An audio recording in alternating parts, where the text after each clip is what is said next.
Satnam Shri Waheguru JIO. ਬਾਹਰ ਬਿਰਤੀ number 4। ਅੰਦਰ ਦਾ ਸਾਹ ਬਾਹਰ ਕੱਢਣਾ। ਹੌਲੀ ਹੌਲੀ ਅੰਦਰ ਦੀ ਹਵਾ ਬਾਹਰ ਕੱਢੋ ਅਤੇ ਕਾਫੀ ਸਮੇਂ ਤੱਕ ਬਾਹਰ ਨਿਕਲਣ ਦਾ ਯਤਨ ਕਰੋ। ਬਾਹਰ ਨਿਕਾਲਣ ਦਾ ਯਤਨ ਕਰੋ। ਜੇਕਰ ਸਾਹ ਬਾਹਰ ਕੱਢਣ ਵਿੱਚ ਅੱਧਾ ਮਿੰਟ ਲੱਗੇ ਤਾਂ ਅਭਿਆਸ ਕਰਕੇ ਇਸ ਸਮੇਂ ਨੂੰ 1 ਮਿੰਟ ਤੱਕ ਵਧਾਓ। ਇਸ ਨੂੰ ਰੇਚਕ ਪ੍ਰਾਣਾਯਾਮ ਕਹਿੰਦੇ ਹਨ।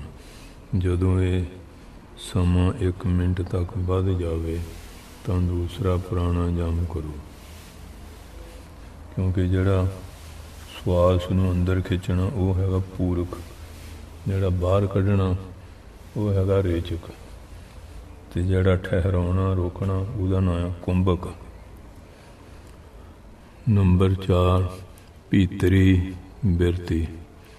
ਬਾਹਰ ਦਾ ਸਾਹ ਅੰਦਰ ਖਿੱਚਣਾ। ਇਸ ਵਿੱਚ ਹੌਲੀ ਹੌਲੀ ਬਾਹਰ ਦੀ ਹਵਾ ਖਿੱਚਣਾ। ਇਸ ਵਿੱਚ ਹੌਲੀ ਹੌਲੀ ਬਾਹਰ ਦੀ ਹਵਾ ਨੂੰ ਅੰਦਰ ਦਾਖਲ ਕਰੋ ਅਤੇ ਇਸ ਦੇ ਸਮੇਂ ਨੂੰ ਵੀ 1 ਮਿੰਟ ਤੱਕ ਵਧਾਓ। ਇਹ ਪੂਰਕ ਪ੍ਰਾਣਾਯਾਮ ਹੈ।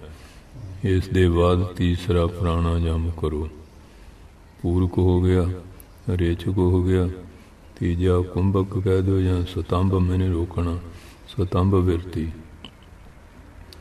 ਬਾਹਰ ਦਾ ਸਾਹ ਬਾਹਰ ਰੋਕਣਾ ਅਤੇ ਅੰਦਰ ਦਾ ਅੰਦਰ ਰੋਕਣਾ। ਭਾਵ ਸਾਹ ਬਾਹਰ ਕੱਢ ਕੇ ਅਤੇ ਕੁਝ ਦੇਰ ਰੁਕ ਜਾਣਾ ਅਤੇ ਫਿਰ ਅੰਦਰ ਖਿੱਚ ਕੇ ਕੁਝ ਦੇਰ ਰੋਕ ਲੈਣਾ।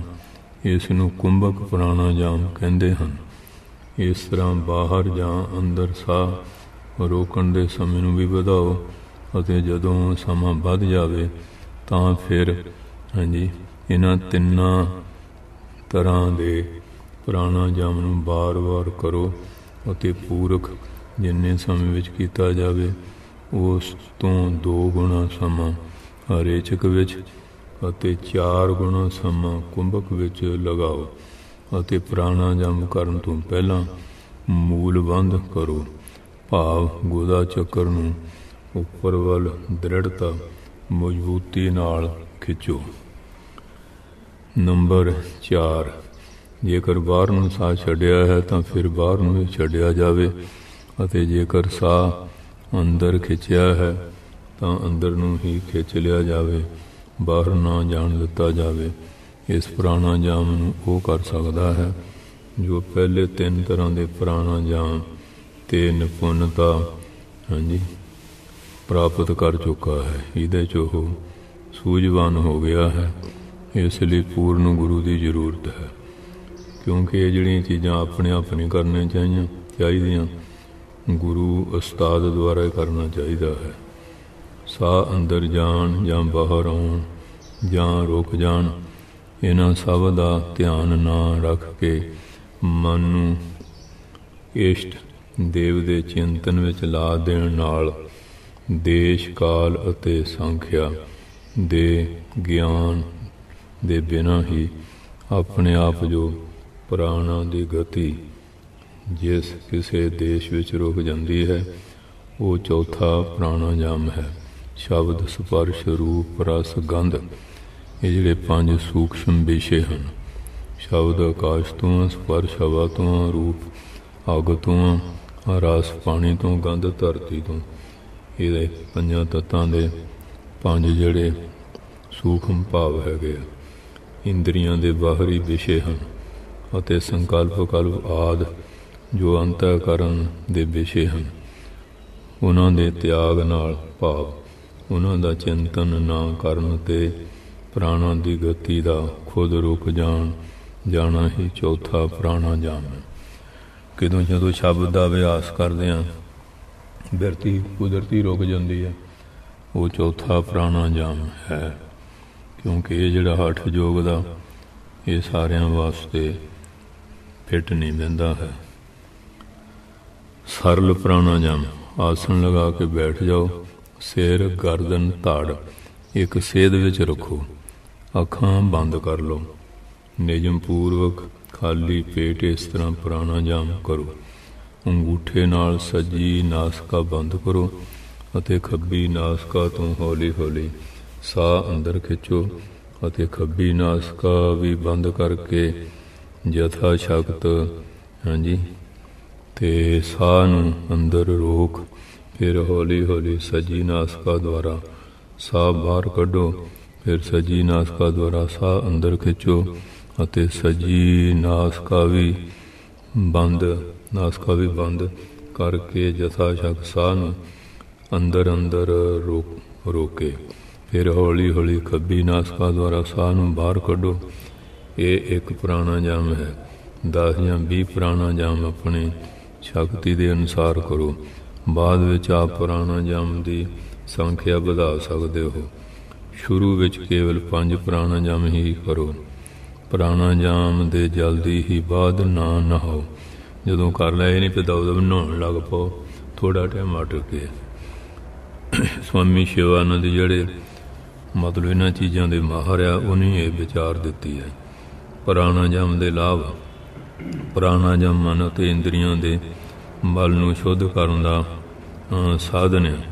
ਜਿਹੜੀ ਅੰਦਰ ਦੀ ਮੈਲ ਆ ਉਹਨੂੰ ਸ਼ੁੱਧ ਕਰਨ ਦਾ। ਜਿਵੇਂ ਪਿਘਲਣ ਨਾਲ ਸੋਨੇ ਦਾ ਖੋਟ ਨਹੀਂ ਰਹਿੰਦਾ, ਇਸੇ ਤਰ੍ਹਾਂ ਪ੍ਰਾਣਾਯਾਮ ਨਾਲ ਮਨ ਅਤੇ ਇੰਦਰੀਆਂ ਸ਼ੁੱਧ ਹੋ ਜਾਂਦੀਆਂ ਹਨ।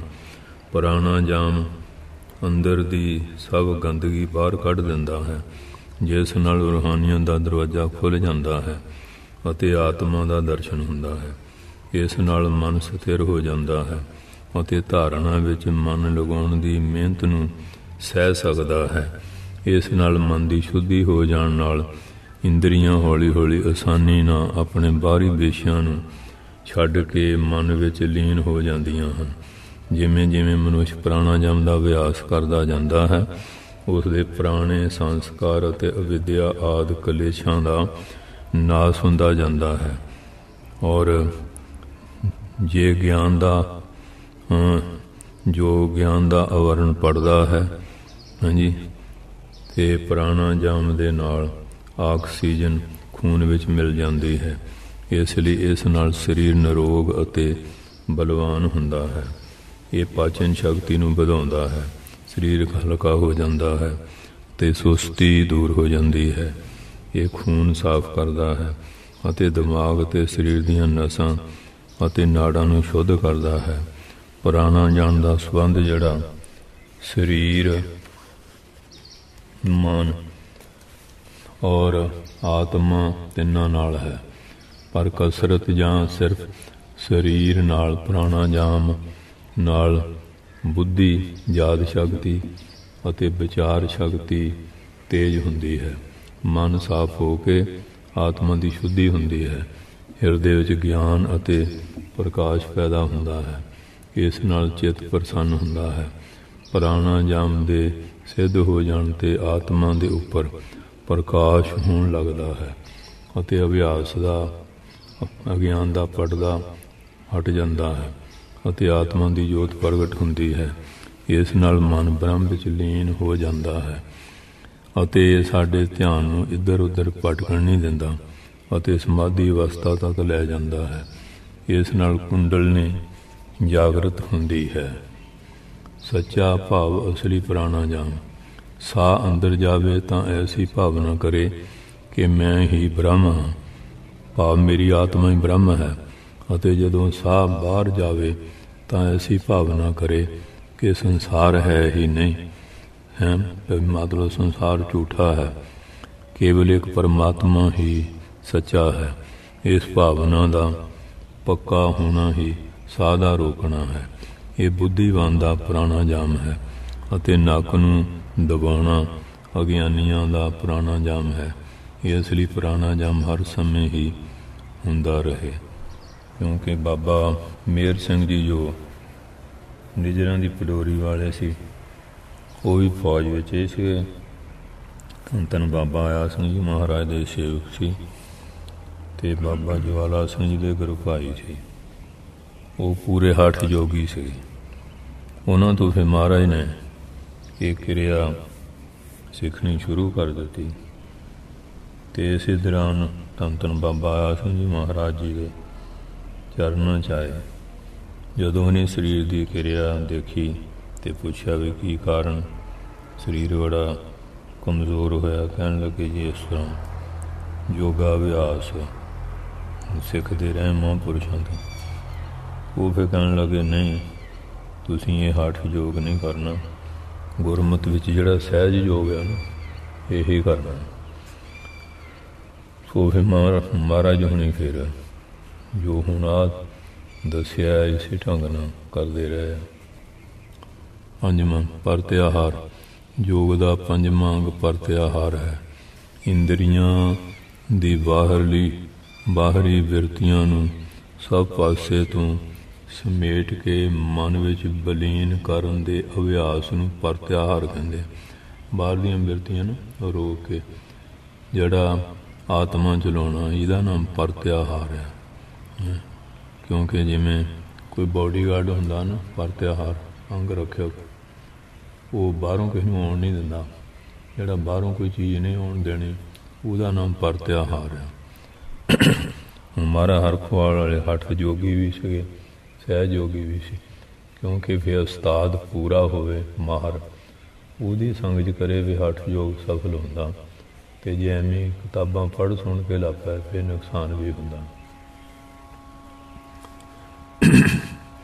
ਜਦੋਂ ਸਾਧਕ ਇੰਦਰੀਆਂ ਦੇ ਪੇਸ਼ਿਆਂ ਵੱਲ ਨਾ ਜਾ ਕੇ ਹਾਂਜੀ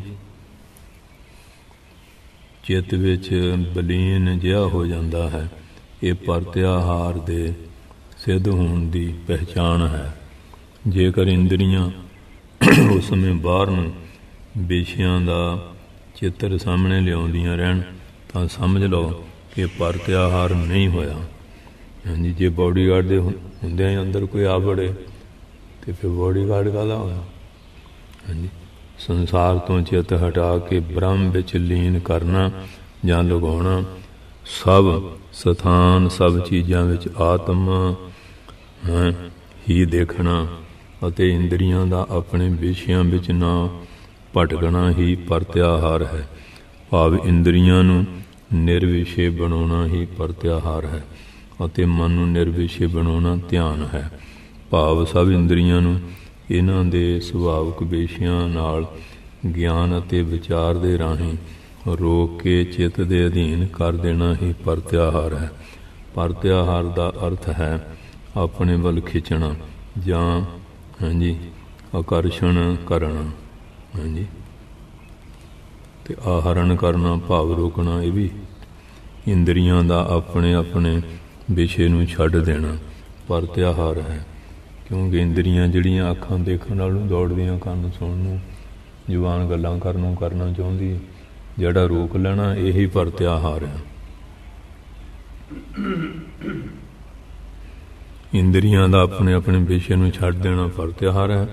ਇੰਦਰੀਆਂ ਨੂੰ ਬਾਹਰਮੁਖੀ ਹੋ ਕੇ ਜਿਹੜੀਆਂ ਇੰਦਰੀਆਂ ਬਾਹਰਮੁਖੀ ਹੋ ਕੰਮ ਕਰ ਰਹੀਆਂ ਹਨ ਅਤੇ ਬਾਹਰ ਦੀਆਂ ਵਸਤੂਆਂ ਦੇ ਸੰਪਰਕ ਵਿੱਚ ਆ ਰਹੀਆਂ ਹਨ, ਇਹਨਾਂ ਨੂੰ ਆਪਣੇ ਵਸ ਵਿੱਚ ਲਿਆਉਣ ਨੂੰ ਪਰਤਿਆਹਾਰ ਕਹਿੰਦੇ ਹਨ।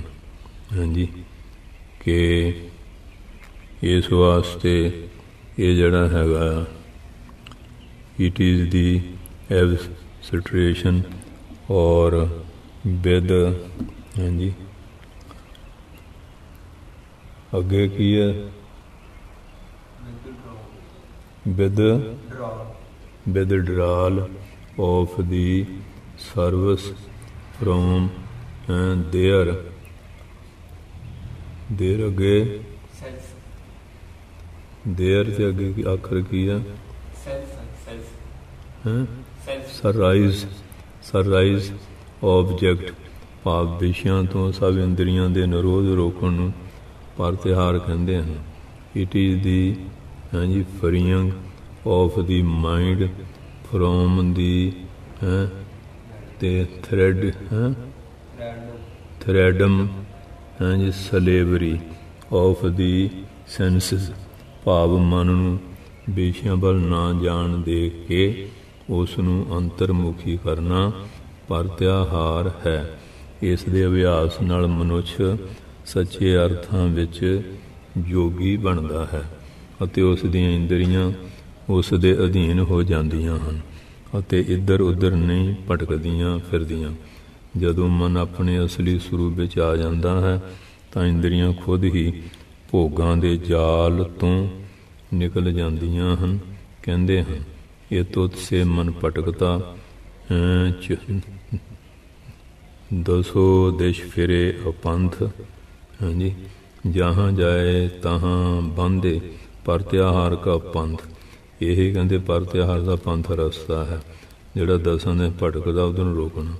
ਵਿਸ਼ੇ ਔਰ ਇੰਦਰੀ ਜੇ ਜਾਵੇ ਆਪਣੇ ਸਵਾਦਨ ਮੇਂ ਲੱਗ ਜਾ, ਆਪਣੇ ਸਵਾਦਾਂ 'ਚ ਲੱਗ ਜਾਂਦੀ। ਹਾਂਜੀ, ਤਿੰਨ ਕੀ ਔਰ ਨਾ ਜਾਣੇ ਦੇਈ ਪਰਤਿਆਰ ਖਾਵੇ ਸੋਈ ਸਹੀ। ਉੱਧਰ ਨਾ ਜਾਣ ਦੇਵੇ, ਉੱਧਰ ਫਿਰ ਰੋਕਣਾ ਪੈਂਦਾ। ਪਹਿਲਾਂ ਥੋੜ੍ਹਾ ਜਿਹਾ ਹੱਠ ਵੀ ਕਰਨਾ ਪੈਂਦਾ। ਇਸੇ ਕਰਕੇ ਜਿਹੜੇ ਸਾਧੂ ਸੰਤ ਸੀ ਜਾਂ ਸਿਆਣੇ ਅਭਿਆਸੀ ਆ, ਉਹ ਫਿਰ ਇਕਾਂਤ ਦੇਸ਼ 'ਚ ਰਹਿੰਦੇ ਨਾ। ਦੇਖਣ ਨੂੰ ਕੋਈ ਦ੍ਰਿਸ਼ ਨਹੀਂ, ਸੁਣਨ ਨੂੰ ਕੋਈ ਗੱਲ ਨਹੀਂ, ਬੋਲਣ ਨੂੰ ਕੋਈ ਨਹੀਂ। ਫਿਰ ਇੱਕ ਮਨ ਰਹਿ ਗਿਆ, ਫਿਰ ਹੌਲੀ ਹੌਲੀ ਛੇਤੀ ਕਾਬੂ ਆ ਜਾਂਦਾ ਸੀ। ਅਤੇ ਜਿਹੜੇ ਹਰ ਵੇਲੇ ਅੱਖਾਂ ਮੂਹਰੇ ਮਾੜੇ ਦ੍ਰਿਸ਼ ਹੋਣ, ਉਹਨਾਂ ਦਾ ਪ੍ਰਭਾਵ ਪੈਂਦਾ। ਮਾੜੀਆਂ ਗੱਲਾਂ ਸੁਣਨ ਦਾ ਵੀ ਪੈਂਦਾ, ਮਾੜੀਆਂ ਗੱਲਾਂ ਕਰਨ ਦਾ ਵੀ ਪੈਂਦਾ ਆ। ਪਰ ਤਿਉਹਾਰ ਦੇ ਲਾਭ ਇਸ ਨਾਲ ਇੰਦਰੀਆਂ ਮਨ ਦੇ ਐਸੀਆਂ ਅਧੀਨ ਹੋ ਜਾਂਦੀਆਂ ਹਨ ਕਿ ਉਹਨਾਂ ਦਾ ਫਿਰ ਭੋਗਾਂ ਦੇ ਚਿੱਕੜ ਵਿੱਚ ਫਸਣ ਦੀ ਸੰਭਾਵਨਾ ਨਹੀਂ ਰਹਿੰਦੀ ਅਤੇ ਇੰਦਰੀਆਂ ਦਾ ਪੂਰਾ ਪੂਰਾ ਕਾਬੂ ਹੋ ਜਾਂਦਾ ਹੈ। ਸ਼ਬਦ ਸਪਰਸ਼ ਰੂਪ ਰਸ ਗੰਧ ਅਤੇ ਇਹਨਾਂ ਇੰਦਰੀਆਂ ਦੇ ਵਿਸ਼ੇ ਹਨ ਅਤੇ ਕਾਮ ਕ੍ਰੋਧ ਮੋਹ ਹੰਕਾਰ ਦਵੈਸ਼ ਹਰਖ ਸੋਗ ਸੰਸਾ ਪ੍ਰਮਾਦ ਭੁਲੇਖਾ ਆਦਿ ਮਨ ਦੇ ਵਿਸ਼ੇ ਹਨ।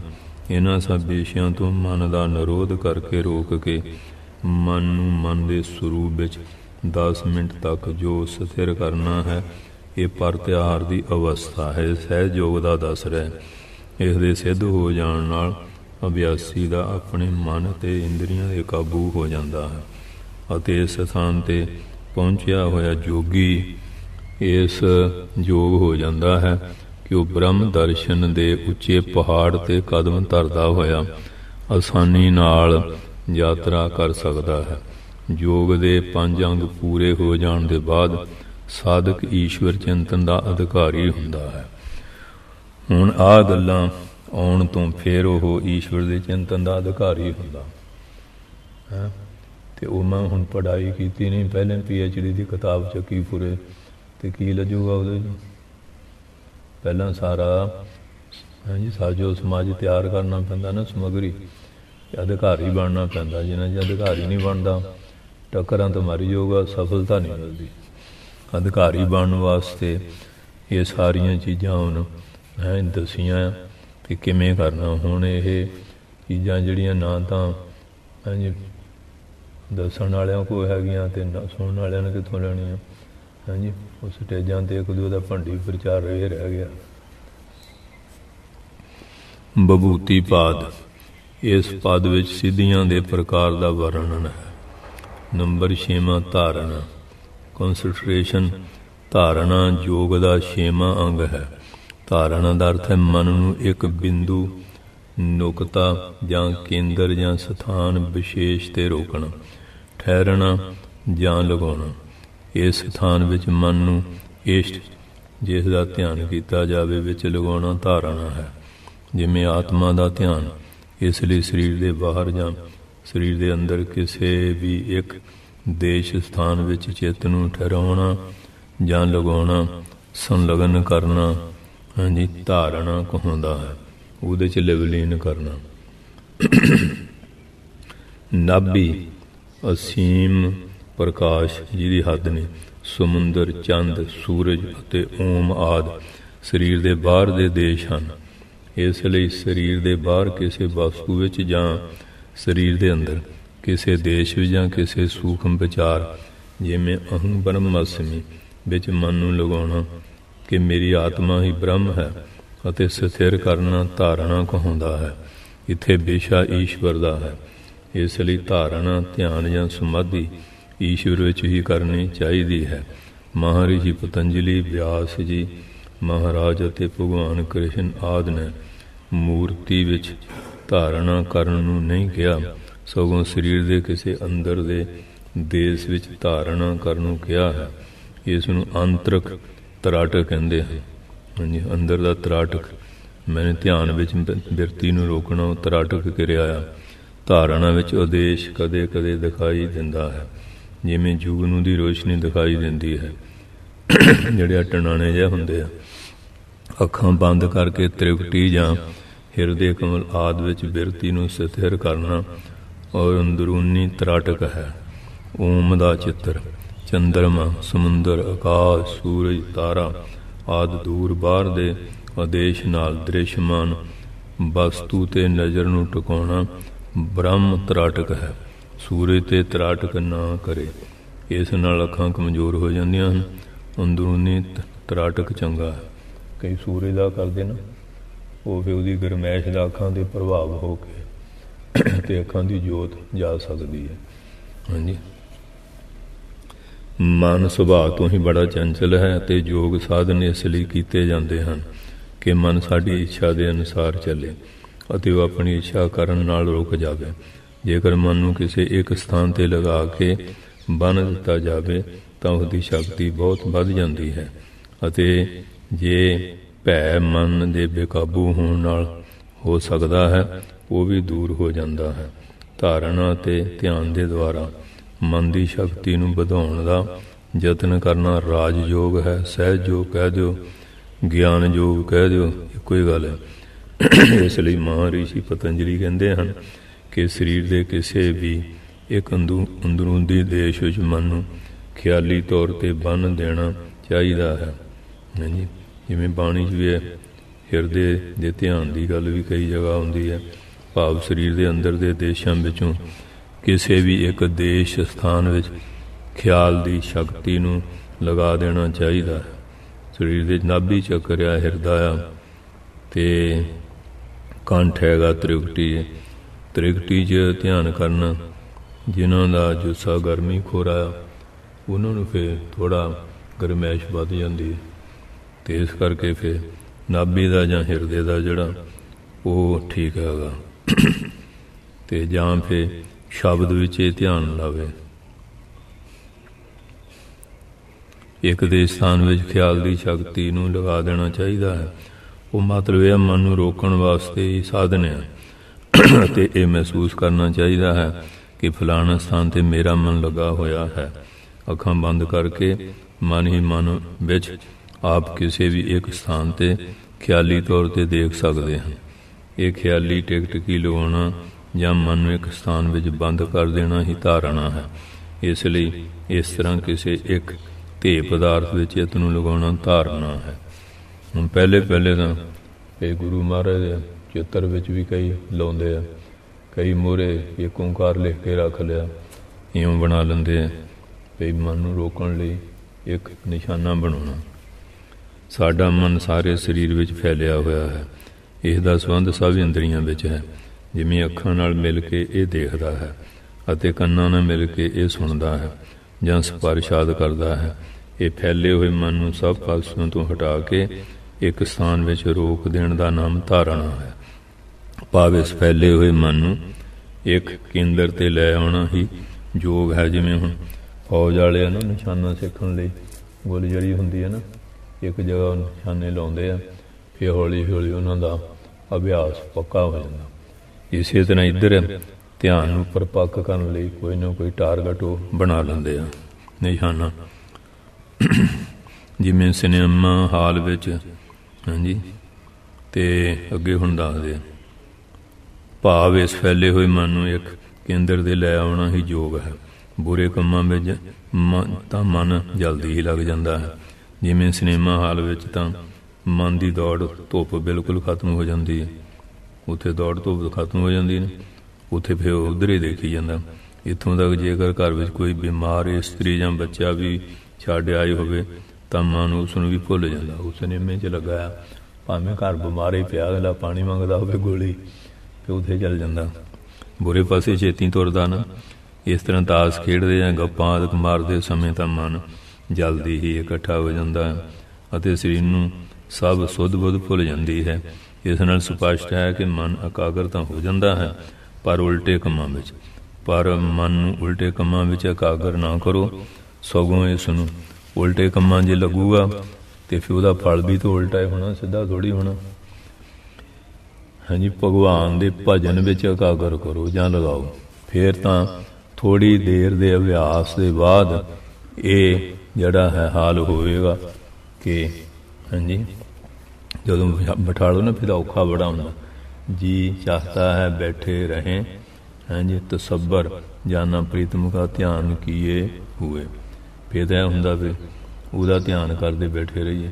ਮਹਾਰਿਸ਼ੀ ਪਤੰਜਲੀ ਨੇ ਧਾਰਨਾ ਦਾ ਇਹ ਉਦੇਸ਼ ਦੱਸਿਆ ਹੈ ਕਿ ਚਿੱਤ ਮਨ ਬਿਰਤੀ ਦਾ ਕਿਸੇ ਬਾਹਰ ਜਾਂ ਅੰਦਰ ਦੇ ਦੇਸ਼ ਵਿੱਚ ਸਮਾਹਤ ਕਰਨਾ ਲਗਾਉਣਾ ਜਾਂ ਇਕਾਗਰ ਕਰਨਾ ਧਾਰਨਾ ਹੈ। ਜੇਕਰ ਇਹ ਸਮਾਹਿਤਤਾ ਹਾਂਜੀ ਦੇ 2 ਘੰਟੇ ਲਗਾਤਾਰ ਬਣੀ ਰਹੀ, ਭਾਵ ਜਿਸ ਚੀਜ਼ 'ਤੇ ਧਾਰਨਾ ਕੀਤੀ ਗਈ ਹੋਵੇ ਉਸ ਦੇ ਇਲਾਵਾ ਹੋਰ ਸਕਲ ਪੈਦਾ ਨਾ ਹੋਣ ਅਤੇ ਚਿੱਤ ਲਗਾਤਾਰ 2 ਘੰਟੇ ਤੱਕ ਉਸੇ ਵਸਤੂ ਵਿੱਚ ਸਥਿਰ ਬਣਿਆ ਰਹੇ ਤਾਂ ਧਾਰਨਾ ਦੀ ਪਰਿਪੱਕ ਪੂਰਨ ਅਵਸਥਾ ਹੁੰਦੀ ਹੈ। ਇਹ ਸਮਾਧੀ ਦਾ ਪਹਿਲਾ ਦਰਵਾਜ਼ਾ ਹੈ।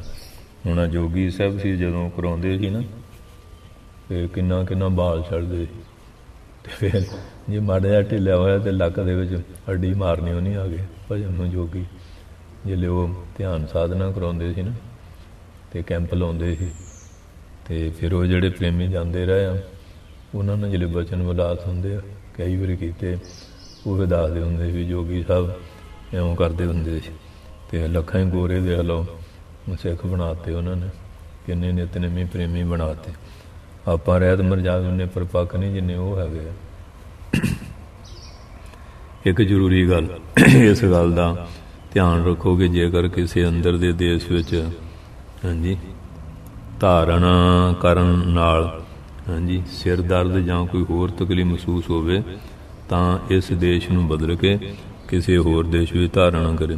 ਮਤਲਬ ਇੱਕ ਨਿਸ਼ਾਨਾ ਬਣਾਇਆ, ਜਿਵੇਂ ਹਾਂਜੀ ਆਪਾਂ ਤ੍ਰਿਕੁਟੀ ਦਾ ਧਿਆਨ ਕਰਦੇ ਹਾਂ, ਤਕਲੀਫ ਹੋਵੇ ਇਹਨੂੰ ਬਦਲ ਲਓ ਕਹਿੰਦੇ ਹੈਂ, ਹਿਰਦਾ ਜਾਂ ਨਾਭੀ ਦਾ ਧਿਆਨ ਕਰ ਲਓ ਜਾਂ ਸ਼ਬਦ ਦੇ ਧਿਆਨ 'ਚ ਲਾ ਲਓ। ਕਹਿੰਦੇ ਜੇ ਤਕਲੀਫ ਹੁੰਦੀ ਉਹਨੂੰ ਬਦਲ ਲੈਣਾ ਚਾਹੀਦਾ, ਇਸ ਦੇਸ਼ ਨੂੰ ਬਦਲ ਕੇ ਕਿਸੇ ਹੋਰ ਦੇਸ਼ ਵਿੱਚ ਧਾਰਨਾ ਕਰੋ। ਜਿਵੇਂ ਜੇਕਰ ਸਾਨੂੰ ਹਿਰਦੇ ਕਮਲ ਵਿੱਚ ਧਾਰਨਾ ਕਰਨ ਨਾਲ ਤਕਲੀਫ ਮਹਿਸੂਸ ਹੋਵੇ ਤਾਂ ਸਰੀਰ ਦੇ ਬਾਹਰ ਕਿਸੇ ਚੀਜ਼ ਵਿੱਚ ਧਾਰਨਾ ਕਰੋ, ਜਿਵੇਂ ਆਕਾਸ਼, ਅਸੀਮ ਪ੍ਰਕਾਸ਼, ਸਮੁੰਦਰ ਅਤੇ ਚੰਦ ਆਦਿ ਹਾਂਜੀ। ਕੋਈ ਵੀ ਇੱਕ ਨਿਸ਼ਾਨਾ ਲੈ ਲਓ, ਉਹ ਨਾ ਕਰੋ ਜਿਹਦੇ ਨਾਲ ਮਤਲਬ ਕੋਈ ਤਕਲੀਫ ਵੱਧਦੀ ਹੈ, ਉਹ ਬਦਲ ਲਓ। ਹੁਣ 7ਵਾਂ ਧਿਆਨ ਹੈ ਮੈਡੀਟੇਸ਼ਨ। ਧਿਆਨ ਯੋਗ ਦਾ 7ਵਾਂ ਅੰਗ ਹੈ। ਚਿੱਤ ਬਿਰਤੀ ਦਾ ਗੰਗਾ ਦੇ ਪ੍ਰਵਾਹ ਦੀ ਤਰ੍ਹਾਂ ਹਾਂਜੀ ਜਾਂ ਤੇਲ ਦੀ ਧਾਰਾ ਦੀ ਤਰ੍ਹਾਂ ਅਖੰਡ ਰੂਪ ਵਿੱਚ ਧੇ ਵਸਤੂ ਵਿੱਚ ਲੱਗੇ ਰਹਿਣਾ ਧਿਆਨ ਹੈ। ਜਿਵੇਂ ਤੇਲ ਦੀ ਧਾਰ ਟੁੱਟਦੀ ਨਹੀਂ ਨਾ, ਪਾਣੀ ਦੀ ਟੁੱਟ ਜਾਂਦੀ, ਇਸ ਤਰ੍ਹਾਂ ਜੇ ਬਿਰਤੀ ਇੱਕ ਰਸ ਬਣੀ ਰਹਿੰਦੀ ਹੈ ਤੇ ਫਿਰ ਸਮਝੋ ਉਹ ਧਿਆਨ ਹੈ। ਜਿਸ ਸਮੇਂ ਇੰਦਰੀਆਂ ਨੂੰ ਰੋਕ ਕੇ ਆਪਣੇ ਅੰਦਰ ਤ੍ਰਿਕੁਟੀ ਜਾਂ ਹਿਰਦੇ ਵਿੱਚ ਮਨ ਨੂੰ ਲਗਾ ਦਿੱਤਾ, ਉਸ ਸਮੇਂ ਉਸ ਸਥਾਨ ਨੂੰ ਛੱਡ ਕੇ ਮਨ ਦਾ ਜੋ ਕਿਸੇ ਵੀ ਪਾਸੇ ਨਾ ਜਾਣਾ ਅਤੇ ਇਸ ਸਥਾਨ 'ਤੇ ਲੱਗੇ ਰਹਿਣਾ, ਇਹੀ ਧਿਆਨ ਹੈ। ਜਿੱਥੇ ਚਿੱਤ ਲਗਾ ਦਿੱਤਾ ਜਾਵੇ ਉਸ ਵਿੱਚ ਬਿਰਤੀ ਧਿਆਨ ਦਾ ਇੱਕ ਤਾਰ ਚੱਲਣਾ ਜਾਂ ਬਹਿਣਾ ਧਿਆਨ ਹੈ। ਜਿਸ ਧੇ ਵਸਤੂ ਵਿੱਚ ਚਿੱਤ ਲਗਾ ਦਿੱਤਾ ਜਾਵੇ ਉਸ ਵਿੱਚ ਦਾ ਇਕਾਗਰ ਹੋ ਜਾਣਾ ਅਤੇ ਉਸ ਦੇ ਵਿੱਚ ਕਿਸੇ ਵੀ ਦੂਸਰੀ ਬਿਰਤੀ ਖਿਆਲ ਦਾ ਨਾ ਉੱਠਣਾ ਧਿਆਨ ਹੈ। ਧੇ ਵਸਤੂ ਦੇ ਚਿੰਤਨ ਤੋਂ ਇਲਾਵਾ ਮਨ ਵਿੱਚੋਂ ਹੋਰ ਸੰਕਲਪ ਕੱਢ ਦੇਣ ਦਾ ਨਾਮ ਹੀ ਧਿਆਨ ਹੈ। ਹੋਰ ਨਾ ਹੋਵੇ, ਜਿਹਦਾ ਧਿਆਨ ਕਰਦਾ ਉਹਦਾ ਕਰਦਾ ਕਰਦਾ ਹੋ ਜਾਏ। ਕਹਿੰਦੇ ਉਹ ਬੁੱਧ ਸੀ ਨਾ, ਉਹਨੂੰ ਕੋਈ ਚੇਲਾ ਆਇਆ ਕੋਈ, ਉਹ ਫਿਰ ਮਹਾਂਪੁਰਖ ਨੇ ਜੁਗਤੀਆਂ ਹੋਣੀਆਂ। ਉਹ ਕਹਿੰਦੇ ਵੀ ਤੈਨੂੰ ਸਭ ਨੂੰ ਪਿਆਰੀ ਚੀਜ਼ ਕਿਹੜੀ ਹੈ? ਕਹਿੰਦਾ ਜੀ ਮੱਝ ਨਾਲ ਮੇਰਾ ਬਹੁਤ ਪਿਆਰ ਆ। ਕਹਿੰਦੇ ਚੰਗਾ ਤੂੰ ਮੱਝ ਦਾ ਧਿਆਨ ਕਰਿਆ ਗਾ, ਉਹ 'ਚ ਫਿਰ ਬਿਰਤੀ ਛੇਤੀ ਲੱਗ ਜਾਂਦੀ ਨਾ ਜਿਹਨਾਂ ਪ੍ਰੇਮ ਹੋਵੇ। ਉਹ ਫਿਰ ਜਿਹੜੇ ਧਿਆਨ ਪਰਪੱਕ ਹੋ ਗਿਆ, ਉਹ ਆਪਣੇ ਆਪ ਨੂੰ ਮੱਝ ਸਮਝਣ ਲੱਗ ਪਿਆ। ਉਹ ਘਰ ਦੇ ਕਹਿਣ ਬਾਹਰ ਨਿਕਲੀ ਨਾ, ਕਹਿੰਦੇ ਵੀ ਦਰਵਾਜ਼ਾ ਛੋਟਾ, ਮੈਂ ਨਿਕਲਾਂ ਕਿਵੇਂ, ਮੈਂ ਤਾਂ ਮੱਝ ਹਾਂ। ਉਹ ਬੁੱਧ ਨੂੰ ਕਹਿੰਦੇ ਮਹਾਰਾਜ ਵੀ ਚੰਗਾ ਤੁਸੀਂ ਕਰਾਇਆ, ਉਹ ਤਾਂ ਐਂ ਕਹਿੰਦੇ ਬਸ ਕੰਮ ਬਣ ਗਿਆ ਹਾਂਜੀ। ਉਹ ਫਿਰ ਆ ਗਏ, ਕਹਿਣ ਲੱਗੇ ਬਾਹਰ ਆ, ਕਹਿੰਦੇ ਜੀ ਮੈਂ ਤਾਂ ਮੱਝ ਹਾਂ। ਹੈਂ, ਕਹਿੰਦੇ ਪਛਾਣ ਲੈਂਗਾ? ਕਹਿੰਦੇ ਹਾਂ।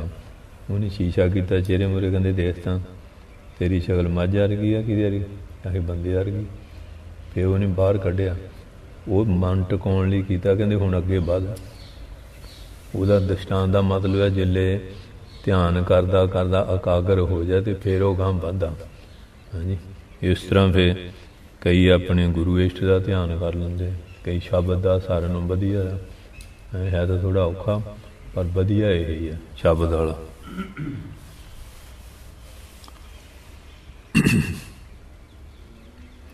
ਤੇ ਭਗਤੀ ਚਿੰਤਨ ਲਾ ਮਨ 'ਚ ਹੋਰ ਸਕਲ ਬਗਲ ਕੱਢ ਲੈਣ ਦਾ ਨਾਮ ਧਿਆਨ ਹੈ। ਮਹਾਰਿਸ਼ੀ ਪਤੰਜਲੀ ਜੀ ਕਹਿੰਦੇ ਹਨ ਕਿ ਨਿਰਵਿਸ਼ੇ ਮਨਾ ਧਿਆਨ, ਜਿਹੜਾ ਵਿਸ਼ਿਆਂ ਤੋਂ ਰਹਿਤ ਮਨ ਹੋ ਜਾਣਾ, ਇਹ ਸੂਤਰ ਆ ਯੋਗ ਦਰਸ਼ਨ ਦਾ, ਉਹਦਾ ਨਾਮ ਧਿਆਨ ਆ। ਇਸ ਦਾ ਅਰਥ ਇਹ ਹੈ ਕਿ ਜਦੋਂ ਮਨ ਨਿਰਵਿਸ਼ੇ ਹੋ ਜਾਂਦਾ ਹੈ, ਭਾਵ ਜਦੋਂ ਮਨ ਬਾਹਰੀ ਪਦਾਰਥਾਂ ਅਤੇ ਉਹਨਾਂ ਦੇ ਭੋਗਾਂ ਦਾ ਚਿੰਤਨ ਨਹੀਂ ਕਰਦਾ ਅਤੇ ਕੇਵਲ ਆਪਣੇ ਧੇ ਵਸਤੂ ਵਿੱਚ ਹੀ ਲੱਗਾ ਰਹਿੰਦਾ ਹੈ, ਤਾਂ ਇਸ ਨੂੰ ਧਿਆਨ ਕਹਿੰਦੇ ਹਨ। ਮਨ ਦਾ ਵਿਸ਼ਿਆਂ ਤੋਂ ਰਹਿਤ ਹੋ ਜਾਣਾ ਹੀ ਧਿਆਨ ਹੈ। ਮਨ ਦਾ ਪਰਮਾਤਮਾ ਵੱਲ ਇੱਕ ਧਾਰ ਬਹਿਣਾ ਅਤੇ ਉਸ ਵਿੱਚ ਕਿਸੇ ਵਸਤੂ ਦਾ ਚਿੰਤਨ ਨਾ ਕਰਨਾ ਧਿਆਨ ਹੈ। ਮਨ ਦਾ ਪਰਮਾਤਮਾ ਵਿੱਚ ਇੱਕ ਧਾਰ ਬਹਿਣਾ ਹਾਂਜੀ ਸਭ ਤੋਂ ਉੱਤਮ ਧਿਆਨ ਜਾਂ ਭਗਤੀ ਹੈ। ਕਿਉਂਕਿ ਜਿਹੜਾ ਭਗਤ ਆ ਉਹ ਆਪਣੇ ਗੁਰੂ ਦਾ ਧਿਆਨ ਕਰਦਾ, ਉਹਨੂੰ ਗੁਰੂ ਬਿਨਾਂ ਕੋਈ ਦਿਖਦਾ ਹੀ ਨਹੀਂ, ਅਤੇ ਗੁਰੂ ਜਿਹੜਾ ਪਰਮੇਸ਼ਰ ਦਾ ਰੂਪ ਹੁੰਦਾ ਹੈ। ਇਸ ਕਰਕੇ ਕਹਿੰਦੇ ਆ ਕਿ ਸਭ ਤੋਂ ਉੱਤਮ ਧਿਆਨ ਜਾਂ ਭਗਤੀ ਹੈ। ਇਸ ਸਮੇਂ ਈਸ਼ਵਰ ਨੂੰ ਛੱਡ ਕੇ ਦੂਸਰੀ ਵਸਤੂ ਦਾ ਸਿਮਰਨ ਨਾ ਕਰਨਾ, ਪਰ ਉਹਦੇ ਸਰੂਪ ਵਿੱਚ ਅਤੇ ਗਿਆਨ ਵਿੱਚ ਮਗਨ ਹੋ ਜਾਣ ਦਾ ਨਾਮ ਧਿਆਨ ਹੈ। ਮਨ ਨੂੰ ਸਕਲਪ ਵਿਕਲਪ ਤੋਂ ਖਾਲੀ ਕਰ ਦੇਣਾ ਹੀ ਧਿਆਨ ਹੈ। ਮਨ ਜਦੋਂ ਵਿਸ਼ੇ ਤੋਂ ਖਾਲੀ ਹੋ ਜਾਏਗਾ ਤੂੰ ਆਪ ਹੀ ਪਰਮਾਤਮਾ ਵੱਲ ਵਹਿ ਤੁਰੇਗਾ। ਕਿਉਂਕਿ ਉਹ ਜਿਹੜੇ ਮਨ ਦੇ ਤਰੰਗ ਉਹ ਹੀ ਨਹੀਂ ਨਾ ਟਿਕਣ ਦਿੰਦੇ। ਤੇਲੇ ਫੁਰਨੇ ਮਿਟ ਗਏ ਅਤੇ ਸਮਾਧੀ ਕੁਦਰਤੀ ਲੱਗ ਜਾਂਦੀ ਹੈ ਅਤੇ ਸਮਾਧੀ ਲੱਗ ਜਾਏਗੀ। ਮਨ ਵਿੱਚ ਇੱਕ ਸਮੇਂ ਇੱਕ ਹੀ ਚੀਜ਼ ਸਮਾ ਸਕਦੀ ਹੈ, ਵਿਸ਼ਾ ਜਾਂ ਪਰਮਾਤਮਾ। ਇਸ ਲਈ ਜਦੋਂ ਤੱਕ ਮਨ ਵਿਸ਼ਿਆਂ ਦਾ ਧਿਆਨ ਨਹੀਂ ਛੱਡਦਾ ਤਦ ਤੱਕ ਉਹ ਪਰਮਾਤਮਾ ਦਾ ਚਿੰਤਨ ਨਹੀਂ ਕਰ ਸਕਦਾ। ਹਾਂਜੀ, ਖਵਾਜਾ ਹਾਫਿਜ਼ ਸਾਹਿਬ ਕਹਿੰਦੇ ਹਨ, ਦਿਲ ਰੂਪੀ ਘਰ ਨੂੰ ਖਾਲੀ ਕਰ ਦਿਓ ਤਾਂ ਇਸ ਵਿੱਚ ਤੁਹਾਡਾ ਪਿਆਰਾ ਮਿੱਤਰ ਭਾਵ ਪਰਮਾਤਮਾ ਆਪਣਾ ਟਿਕਾਣਾ ਬਣਾ ਸਕੇ। ਸੰਸਾਰ ਦੇ ਲੋਕਾਂ ਦਾ ਦਿਲ ਸੰਸਾਰ ਦੇ ਵਿਸ਼ਿਆਂ ਨਾਲ ਭਰਪੂਰ ਆ। ਪਰਮਾਤਮਾ ਇਹਨਾਂ ਦੇ ਦਿਲ ਵਿੱਚ ਕਿਵੇਂ ਆ ਸਕਦਾ ਹੈ? ਕਬੀਰ ਮਹਾਰਾਜ ਜੀ ਫਰਮਾਉਂਦੇ ਹਨ, ਪ੍ਰੇਮ ਗਲੀ ਅਤ ਸੰਕੜੀ ਜਾਂ ਮੈਂ ਦੋ ਨਾ ਸਮਾਏ ਪਏ। ਪ੍ਰੇਮ ਦੀ ਗਲੀ ਦਾ ਬੜੀ ਤੰਗ ਆ, ਉੱਥੇ ਦੋ ਜਣੇ ਕਿਵੇਂ ਸਮਾਉਣਗੇ? ਇੱਕ ਮਿਆਂ 'ਚ ਦੋ ਤਲਵਾਰਾਂ ਥੋੜ੍ਹੀ ਸਮਾਉਣਗੀਆਂ ਹੈਂ। ਅਤੇ ਜਦੋਂ ਹੁਣ ਮਨ ਦੇ ਵਿੱਚ ਧਿਆਨ ਆ ਜਾਂਦਾ, ਧਿਆਨ 'ਚ ਬੈਠੇ ਆ, ਪੁੱਤਰ ਦਾ ਆ ਗਿਆ, ਮਿੱਤਰ ਦਾ ਆ ਗਿਆ, ਇਸਤਰੀ ਦਾ ਆ ਗਿਆ, ਹੋਰ ਦਾ ਆ ਗਿਆ, ਮਾਇਆ ਪਦਾਰਥਾਂ ਦਾ, ਬਿਰਤੀ ਉਦੋਂ ਹੀ ਉਖੜ ਜਾਣੀ ਹੈ। ਅਤੇ ਜਦੋਂ ਕਿਸੇ ਦਾ ਧਿਆਨ ਨਾ ਆਵੇ ਫਿਰ ਬਿਰਤੀ ਟਿਕੇਗੀ। ਪਰਮਾਤਮਾ ਹੀ ਹਿਰਦੇ ਗੁਫਾ ਵਿੱਚ ਲੁਕੇ ਬੈਠੇ ਹਨ। ਉਸ ਦੀ ਪਵਿੱਤਰ ਮਨ ਨਾਲ ਧਾਰਨਾ ਅਤੇ ਧਿਆਨ ਦੇ ਦੁਆਰਾ ਖੋਜ ਕਰਨੀ ਹੋਵੇਗੀ। ਇਹ ਹੁਣ ਬਹੁਤ ਮਿਹਨਤ ਕਰਨੀ ਪੈਂਦੀ ਹੈ, ਗੱਲਾਂ ਨਾਲ ਨਹੀਂ ਹੈ, ਟਾਈਮ ਦੇਣਾ ਪੈਂਦਾ, ਸਮਾਂ ਦੇਣਾ ਪੈਂਦਾ। ਇਹ ਇੱਕ ਲੁਕਣ ਛਿਪਣ ਦਾ ਖੇਡ ਆ। ਇਸ ਲਈ ਅੰਦਰ ਦੀ ਆਵਾਜ਼ ਸੁਣ, ਪਰ ਬਾਹਰ ਦੇ ਰੌਲੇ ਨਾਲ ਅੰਦਰ ਦੀ ਆਵਾਜ਼ ਦੱਬ ਗਈ ਹੈ। ਜਿਵੇਂ ਰਾਜੇ ਦੇ ਰੌਲੇ ਵਿੱਚ, ਬਾਜੇ ਦੇ ਰੌਲੇ ਵਿੱਚ ਘੜੀ ਦੀ ਟਿਕ ਟਿਕ ਸੁਣਨੀ ਬੰਦ ਹੋ ਜਾਂਦੀ ਹੈ ਅਤੇ ਐਸਾ ਪ੍ਰਤੀਤ ਹੁੰਦਾ ਹੈ ਘੜੀ ਬੰਦ ਹੋ ਗਈ ਹੈ। ਘੜੀ ਚੱਲਦੀ ਹੈ ਪਰ ਬਾਹਰ ਰੌਲਾ ਸੁਣਨੀ ਨਹੀਂ। ਕਹਿੰਦੇ ਹਨ ਸੁਮਰਨ ਸੁਰਤ ਲਗਾਏਗਾ, ਕਹਿੰਦੇ ਸਿਮਰਨ ਵਿੱਚ ਸੁਰਤੀ ਲਾ ਲਾ। ਮਨ ਸੇ ਨਾਮ ਪ੍ਰਭ ਕਾ ਲੈ, ਮਨ ਪ੍ਰਭੂ ਦਾ ਨਾਮ ਲੈ। ਅੰਦਰ ਕੇ ਪਟ ਤੋਂ ਤਬ ਖੁੱਲੇ, ਅੰਦਰ ਦੇ ਦਰਵਾਜ਼ੇ ਤਾਂ ਖੁੱਲ੍ਹਦੇ ਜਦ ਬਾਹਰ ਕੇ ਪਟ ਦੇ। ਜਦੋਂ ਬਾਹਰ ਦੇ ਦਰਵਾਜ਼ੇ ਬੰਦ ਕਰੇਗਾ ਅੰਦਰਲਾ ਦਰਵਾਜ਼ਾ ਤਾਂ ਖੁੱਲੂਗਾ। ਕਹਿੰਦੇ ਇਹ ਹੁਣ ਦਰਵਾਜ਼ੇ ਖੁੱਲ੍ਹੇ, ਅਵਾਰਾ ਪਸ਼ੂ ਪੰਛੀ ਜਿਹੜਾ ਮਰਜ਼ੀ ਅੰਦਰ ਆ ਵੜੇ। ਇਸ ਤਰ੍ਹਾਂ ਹੀ ਆ, ਇਹ ਬੰਦ ਕਰੇਗਾ ਅਤੇ ਅੰਦਰ ਦੇ ਖੁੱਲ੍ਹਣਗੇ। ਇੱਕ ਜ਼ਰੂਰੀ ਗੱਲ, ਧਿਆਨ ਲਗਾਉਣ ਦਾ ਦੇਸ਼ ਸਥਾਨ ਨਾ ਬਦਲੋ। ਕਦੀ ਉੱਥੇ ਬਹਿ ਗਏ, ਕਦੀ ਉੱਥੇ ਬਹਿ ਗਏ। ਧਿਆਨ ਦਾ ਲਗਾਉਣਾ ਧਾਰਨਾ ਦੇ ਸਿੱਧ ਹੋਣ ਦੇ ਬਾਅਦ ਹੀ ਹੋ ਸਕਦਾ ਹੈ। ਜਿਸ ਦੇਸ਼ ਵਿੱਚ ਮਨ ਨੂੰ ਧਾਰਨਾ ਦੇ ਦੁਆਰਾ ਸਥਿਰ ਕੀਤਾ ਹੋਵੇ, ਉਸੇ ਦੇਸ਼ ਵਿੱਚ ਈਸ਼ਵਰ ਦੇ ਪ੍ਰਕਾਸ਼ ਅਤੇ ਆਨੰਦ ਵਿੱਚ ਬਹੁਤ ਪ੍ਰੇਮ ਅਤੇ ਭਗਤੀ ਦੇ ਨਾਲ ਇਸ ਤਰ੍ਹਾਂ ਪ੍ਰਵੇਸ਼ ਕਰੇ ਜਿਵੇਂ ਸਮੁੰਦਰ ਵਿੱਚ ਨਦੀ ਪ੍ਰਵੇਸ਼ ਕਰਦੀ ਹੈ। ਸਮਝਲੇ ਸਮਾਜਾਂ ਦੀ ਪਤਾ ਥੋੜ੍ਹੀ ਲੱਗਦਾ ਕਿ ਨਦੀ ਹੈ ਕਿ ਸਮੁੰਦਰ ਇੱਕ ਰੂਪ ਹੋ ਜਾਂਦੇ। ਉਸੇ ਸਮੇਂ ਈਸ਼ਵਰ ਨੂੰ ਛੱਡ ਅਤੇ ਕੋਈ ਸੰਸਾਰ ਦਾ ਖਿਆਲ ਮਨ 'ਚ ਨਾ ਆਵੇ। 10 ਜਾਂ 12 ਘੰਟੇ ਦੀ ਧਾਰਨਾ ਨੂੰ ਧਿਆਨ ਕਹਿੰਦੇ। 10 ਜਾਂ 12 ਘੰਟੇ, ਪਰ ਮਨ ਤਾਂ ਇੱਕ ਸਕਿੰਟ ਨਹੀਂ ਟਿਕਦਾ। ਇਸ ਦੇ ਦੁਆਰਾ ਬਾਅਦ ਸਮਾਧੀ ਵਿੱਚ ਪ੍ਰਵੇਸ਼ ਕਰਨ ਦਾ ਅਧਿਕਾਰ, ਫਿਰ ਸਮਾਧੀ 'ਚ ਪ੍ਰਵੇਸ਼ ਹੁੰਦਾ। ਉਵੇਂ ਨਹੀਂ ਕਿ ਜੇ ਕਹੀਏ ਉਵੇਂ ਕਿਵੇਂ ਹੋ ਜਾਏ, ਉਹ ਤਾਂ ਫਿਰ ਬਹੁਤ ਔਖਾ ਹੈਗਾ। ਹਾਂਜੀ, ਅਤੇ ਫਿਰ ਪ੍ਰਵੇਸ਼ ਨਹੀਂ ਹੁੰਦਾ ਹੈ। ਸੋ ਇਸ ਕਰਕੇ ਇਹ ਗੱਲਾਂ ਜਿਹੜੀਆਂ ਬੜੀਆਂ ਸੂਖਸ਼ਮ ਆ ਅਤੇ ਮਿਹਨਤ ਮੰਗਦੀਆਂ, ਮਿਹਨਤ ਬਿਨਾਂ ਗੱਲ ਨਹੀਂ ਹੈ। ਅਤੇ ਹੁਣ ਤੂੰ ਇੱਥੇ ਬੈਠਾ ਆ ਅਤੇ ਮਨ ਤੇਰਾ ਅੰਮ੍ਰਿਤਸਰ ਤਾਂ ਨਹੀਂ ਘੁੰਮਦਾ, ਮਨ ਭਟਕਦਾ ਨਾ।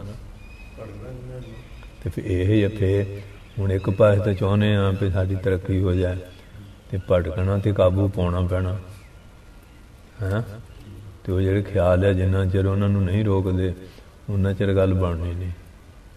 ਹੁਣ ਭਾਫ ਨੂੰ ਬੰਦ ਕਰੋ ਅਤੇ ਇੰਜਣ ਵਿੱਚ ਅਤੇ ਉਹ ਕਿੰਨੇ ਡੱਬੇ ਖਿੱਚ ਕੇ ਲਈ ਜਾਂਦੀ ਹੈ।